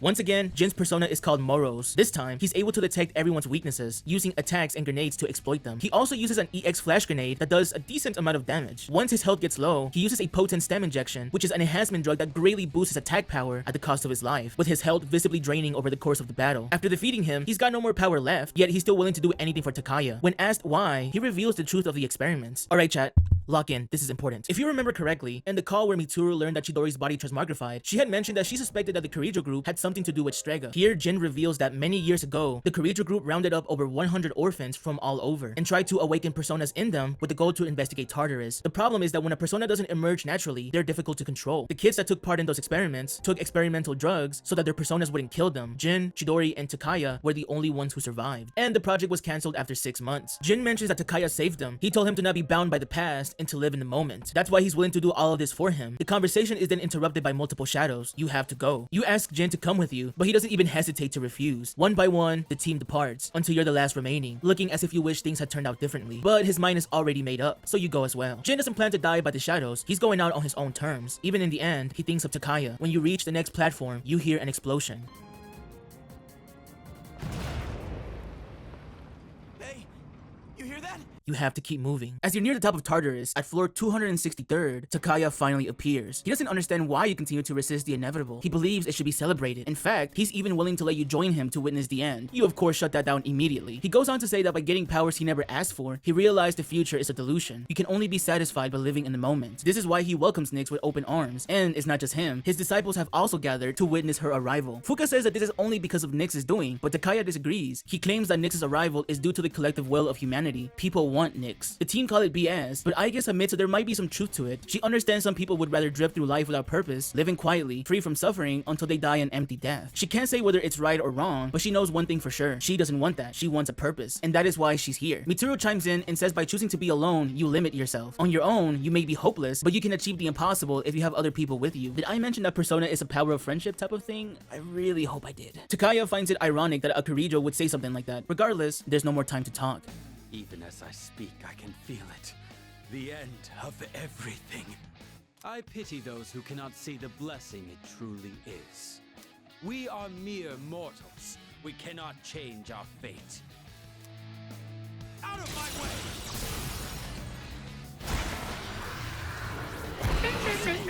One more time, Takaya's persona is called Hypnos, specializing in dark base attacks, inflicting ailments, and draining SP. This time, he's stronger than before. When you get his health low, he questions if his resolve is not strong enough. However, he has one more trick up his sleeve. He takes out the evoker and puts it to his head. With my entire being, I will bring you to your knees!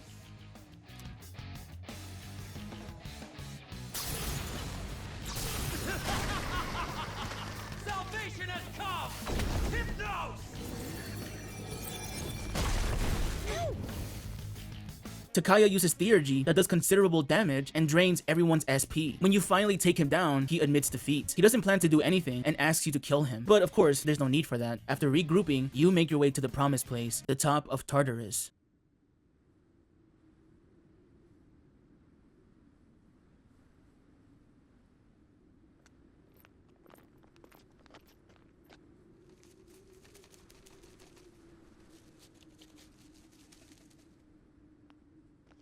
So this is the top.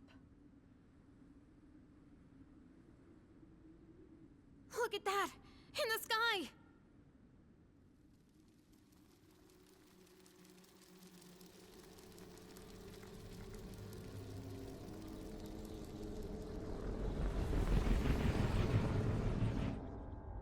Oh no! Nyx?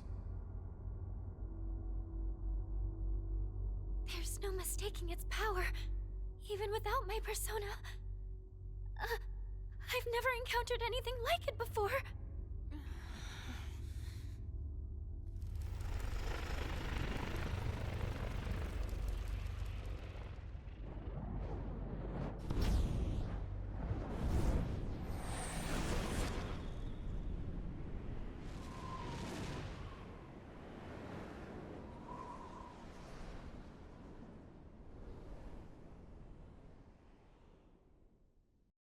This is, or rather was, Ryoji. Now, it's Nyx's avatar. Okay, dude, decide on a name. Like you went from Death to Pharaohs to Ryoji Mochizuki to the Upriser to Dynathos, and now it's Nyx's avatar? Anyways, he says that he used to be a harbinger, but now, there's no distinction between him and Nyx. He's become what people fear the most. It's finally time. This is the final battle. At the start, he doesn't attack. In fact, when you strike him, his entire health bar drops instantly. However, the battle is not over yet. He then says the following. The moment man devoured the fruit of knowledge, he sealed his fate. Entrusting his future to the cards, he clings to a dim hope. Yes, the Arcana is the means by which all is revealed. Nick's avatar then uses an ability called Arcana Shift. Starting from the Fool, he cycles through multiple Arcana, each representing a different phase of the fight, with his abilities changing for each. In addition, he can also use attacks previously used by the Arcana shadows you've encountered, such as High Volt Current used by the Hermit, Mobius Rondo used by the Strength, and Grim Transcendence used by the Hangman. Every time he shifts, he says, "The Arcana is the means by which all is revealed." Following it up with cryptic lines. Alright guys, so originally I just had the cryptic line things on the script and that was it, but I didn't want to just leave it like that and not explain to you guys what he was trying to say. So I did some digging while trying to really understand it, and I found this post on Reddit by Mariebestsquid, who I think explains it better than I could, so I'm gonna just read what Marie said. So this is basically how Persona 3 poses a question and answers it via two characters. What makes life worth living? Nick's avatar talks about humanity distantly, summarizing the journey of the Tarot over the course of 13 major arcana. It is said to be a universal experience, a fixed existence, as the arcana is the means by which all is revealed. According to Nyx, the proper human life is full of ups and downs, and life is full of grandeur and magnificence. Then, as the final phase occurs, Nyx poses their own answer to the question. Beyond the journey you have taken lies the absolute end. One thing is always certain, death awaits all. As far as Nyx's avatar is concerned, there is no meaning to life. At the end of the road, we all die. So there isn't really much of a point. This is reinforced by the avatar's actions, as Ryoji, even after pretending to be human for some time, the avatar's fixation on death as an inevitability makes it a more preferable choice to simply let death come and have everyone reach their destined end without knowing it'll happen. But you answer the question in your own way. After signing the Velvet Room contract, you live your life to the fullest. You make genuine connections, touch lives in immaterial and permanent ways, while suffering yourself over the course of the journey. Unlike the avatar, you strive for the human point of view. The social links you make are not always the perfect, upright forms of the arcana, but grow into it alongside your companionship. Now the rest is spoilers, but I'm gonna just leave it at that. After defeating his 12 faces, he shifts one last time to the Death Arcana. This is his true form. He begins with a move called Apocalypse. Even if you're guarded and in full health, it takes almost all of your HP. Nick's avatar also uses an attack that combines all of the arcana called Night Queen. And if that sounds confusing, in Greek mythology, Nyx is the goddess of the night. After a very long battle, you finally take Nick's avatar down. The battle is done, or so you thought. He rises, completely unharmed and unfazed. Just as he said, you can't defeat Nyx. Nick's avatar says that you keep fighting the inevitable. If only there were more people like you, the fall might have been prevented. Unfortunately, it's too late now.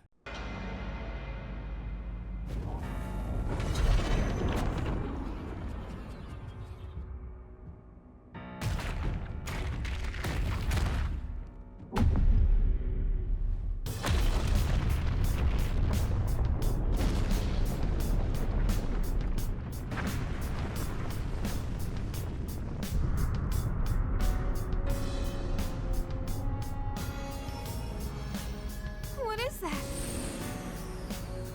It's the moon. It kind of looks like Ryoji-kun's getting pulled into it. No, wait. It's the moon that's being pulled down to us. You're kidding me. Are you saying that Nyx is the moon itself? It's coming. Soon it will descend upon us, crashing into the earth.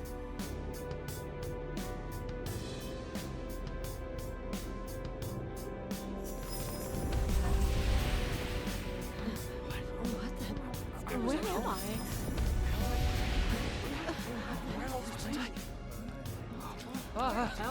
Hey, what's going on? What the hell is that? What's going on? Wait, look up there! Is that the moon? What is going on? What is that thing? I can't get a signal. My phone isn't working. What's going on? No. You heard anything about this? What's going on? Holy crap! Look at the moon! Holy, this is amazing! It's really happening. The apocalypse! The world is finally ending!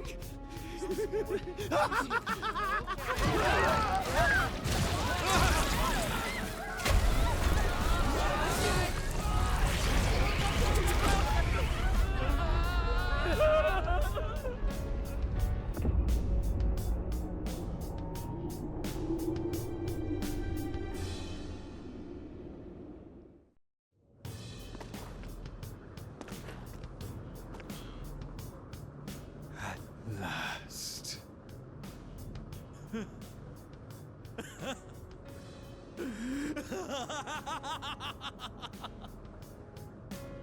You! Oh, marvelous! I can't believe the moment has finally arrived! Shut up! What are we gonna do? Something's coming from the moon! A crushing gravitational force befalls on Tartarus as Nyx descends, making it impossible for anyone to stand up. The team tries their best to stand. Even Nyx's avatar says that it's futile, but you all keep trying. Your consciousness begins to fade. Here you get a cutscene that shows most of the social links you've met throughout the game. They only appear here if you manage to get their max rank. Basically, you get to see their reaction to what's going on. You once again awake in the Velvet Room. Igor then reassures you that you're still alive. He then reminds you that the strength of your social links will determine your potential. Their powers may be faint, but they all reach out to you. Listen.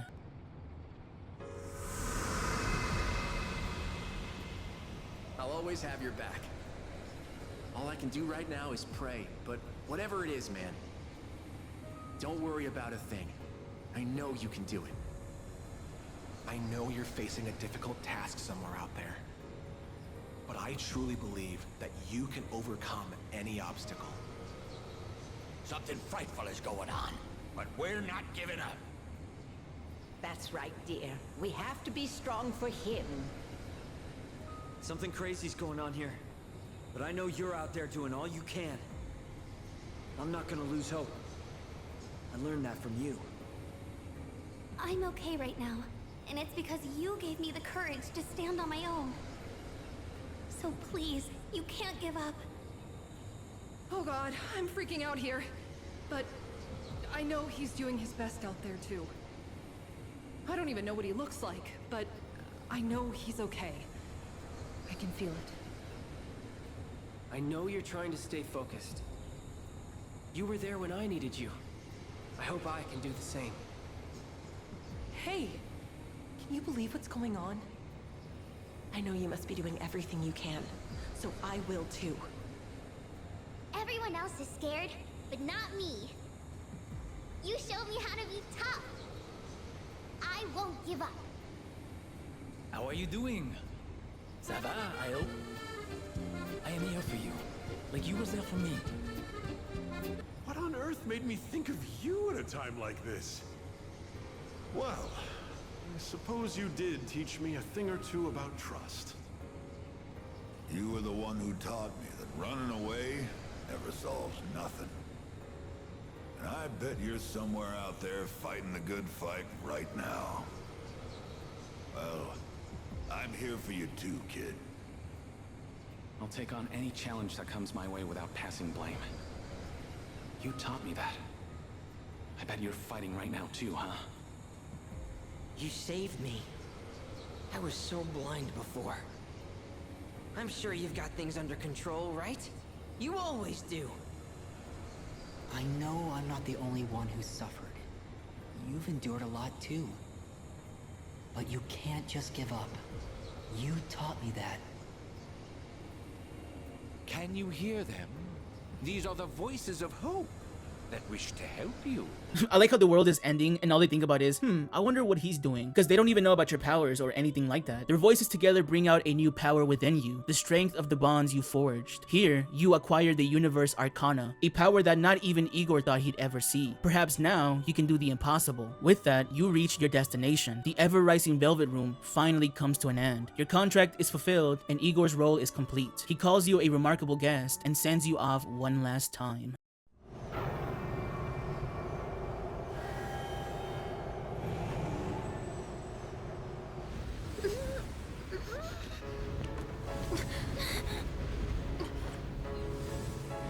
How are you even standing right now?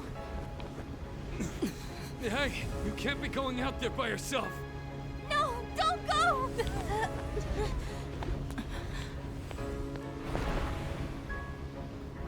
No, wait! What are you doing? Damn it! Why? Why the hell can't we get up? Don't do this! We've already come so far together! God damn it! Why aren't you listening? Come back!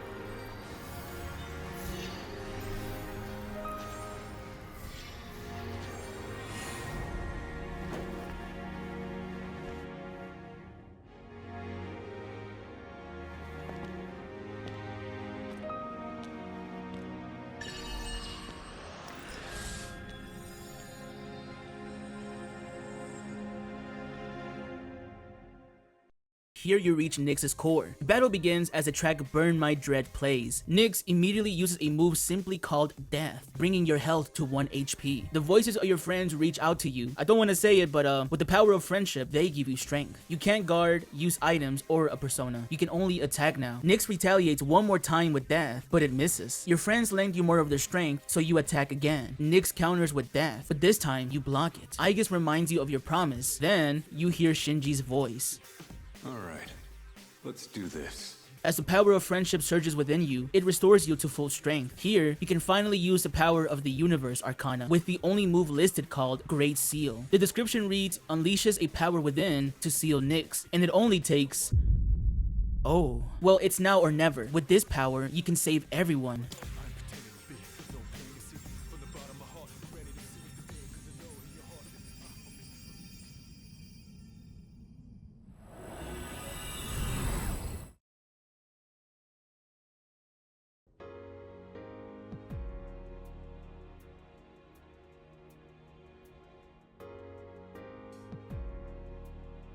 Where are we? The team appear in a strange, empty space, lit by distant lights that could be millions of miles away. At that moment, they think of you, afraid that you might be gone. Desperately, they call out, and you hear their voices. Though you're nowhere to be seen, you're still able to answer, to reassure them that you're okay. Your voice echoes throughout the vast emptiness, as if it's carried by space itself. We then hear a familiar voice, the voice of Ryoji. He says to not worry, he will sleep again. Peace will return soon. He mentions that you found the answer to life's greatest question, and that one day, Aigis will find it as well. The dark hour will soon vanish, and life will continue. Congratulations.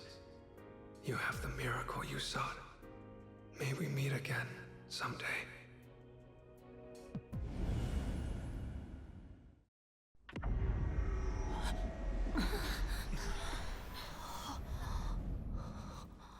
Now we're... How did we end up back... Hey, look over there! Whoa, what's up with Tartarus?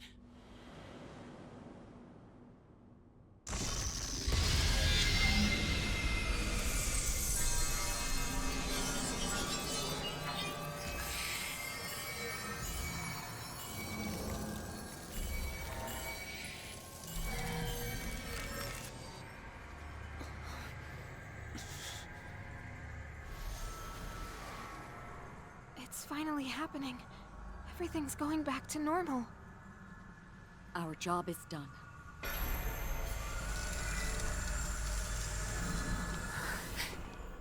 Wait, is that...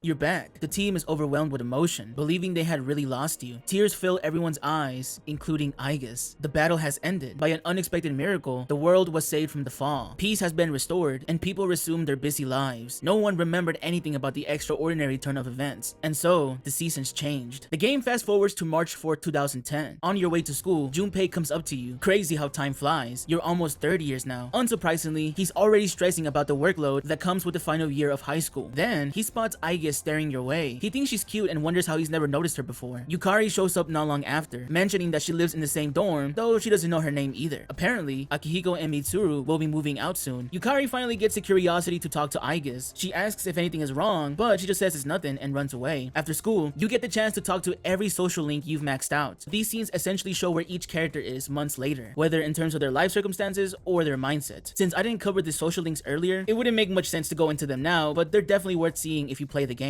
When you talk to the team, they still remember you, most likely since you hung out with them outside of the Dark Hour in Tartarus, forming an unforgettable bond with them individually. You chit-chat about what they have going on at the moment, but one thing that they all have in common is that they feel like they're forgetting something. Also, when you talk to any of your friends, they comment on your appearance, noticing that you appear sick or tired. They even tell you to take it easy and get some rest. After a long day, you head inside the dorm. You feel extremely tired and your whole body sluggish. You decide to head to bed. Before you lay down, you get a text message. It's from an unknown sender, and the message simply simply reads, "Thank you." It's never said who sent this message, but it's most likely Ryoji. The next morning, you get a knock at the door. It's Aigis. She's got tears in her eyes and mentions that she's happy to see you again. She remembers everything and knows that you do as well. She was afraid that you'll go, just like you did during the final battle, but you reassure her that you aren't going anywhere. Today is graduation day, and the ceremony has already begun. Remember, there was a place where you all agreed to meet on this day. The class representative introduces Mitsuru to give a speech. She begins normally, encouraging everyone to seize every opportunity, but then she talks about her father passing away from a sudden illness, and at that moment, she realizes that something is off.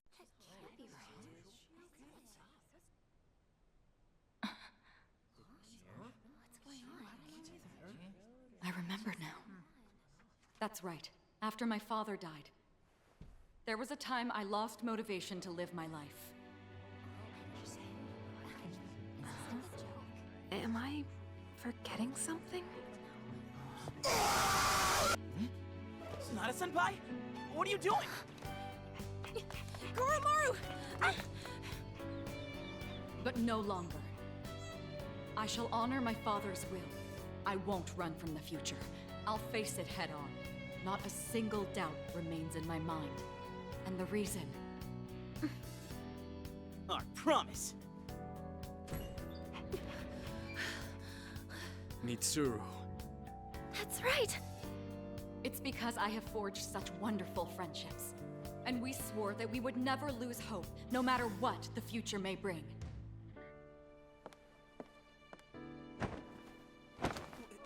Senpai! We remembered him, and Aigis! Yes, I did as well. Let's go. They're waiting. Hello? This is the ceremony. We're not done. It's a beautiful day outside. You and Aigis sit together on the rooftop, waiting.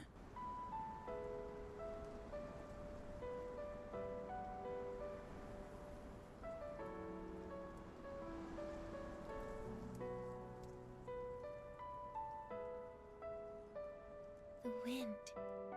It feels so nice.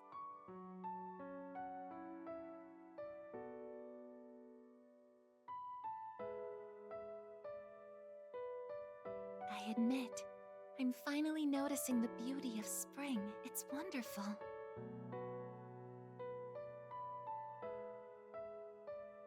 And yet, without exception, each and every season will come to an end.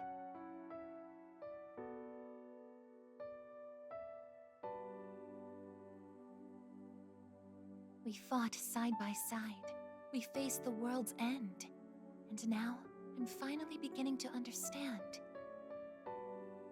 what it was I'd been searching for.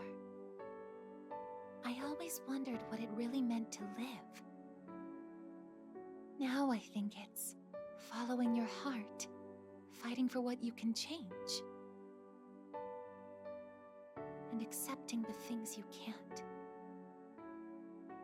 Nothing on this earth lasts forever. Every life will one day fizzle out. That holds true for all of us, and as soon as you come to terms with it, you realize something. You see what really matters, and find out what it is that gives your life meaning. When I learned that I wasn't strong enough, I was tormented by it. Now I understand why. Protecting others is the duty I was given. But to me, it was more than an obligation. At some point, it became something I wanted to do for myself. Once I decided to try and prevent the fall, something inside me clicked. When I thought about how I might never see you again, that's when I first understood what mattered to me the most. And so, I made up my mind. What I want is to protect you from now until the end of time. I want to stay by your side. And I know I'm not the only one out there who could do this. But still, I want to. Because I'm positive, if I do it for you, then nothing's a waste. My life will have meaning. So, thank you.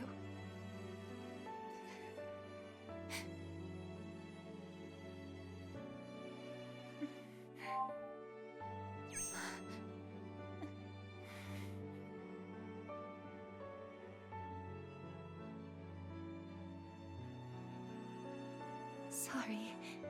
What's gotten into me? It's good. I finally found a reason to live. So why am I...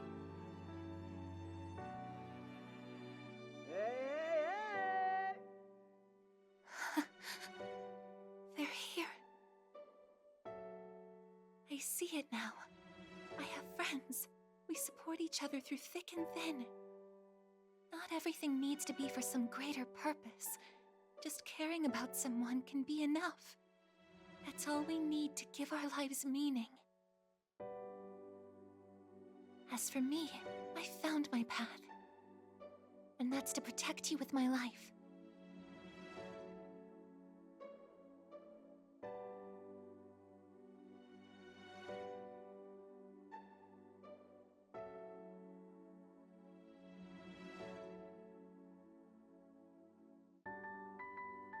Thank you so much for everything.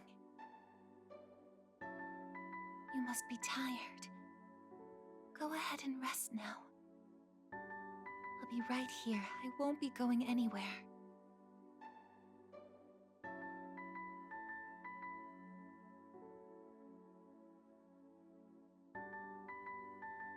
In a moment, the others will be joining us.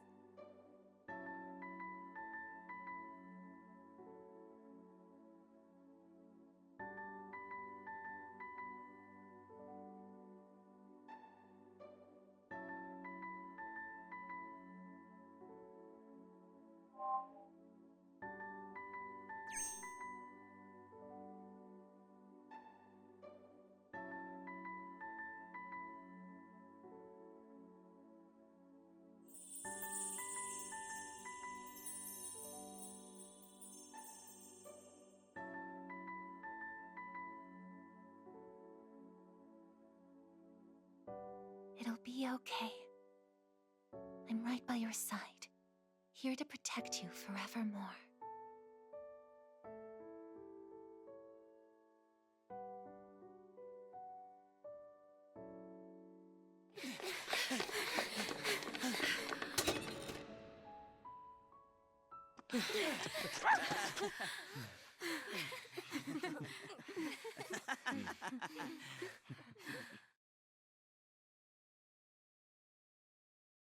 You close your eyes for the very last time as your friends make it to the rooftop. The end credits roll, this time with beautiful art and the song Memories of You playing. A post-credit scene shows everyone smiling, including you. The screen fades to white and a single word appears, Finn, as the game comes to an end. And that was the end of Persona 3 Reload, one of my favorite games of all time. If you're confused by the ending, that's okay, I'll explain it more in a second. There's actually a bit more that's also revealed in the DLC The Answer, where you play as Aigis following the events of the story. However, before we get into that, there's actually something that I want to say. Also, I know some people will be tempted to ask about what happened to the wall. So from what I've seen, there's two types of reactions to the ending of the game. People are either confused, not knowing that the protagonist died. I will say I'm kind of confused about the ending a little bit. I thought our character did die. Like I said, I thought, I guess that was a false spoiler. I've gotten false spoiled on things before too. Or they have a sweat around their eyes, if you will.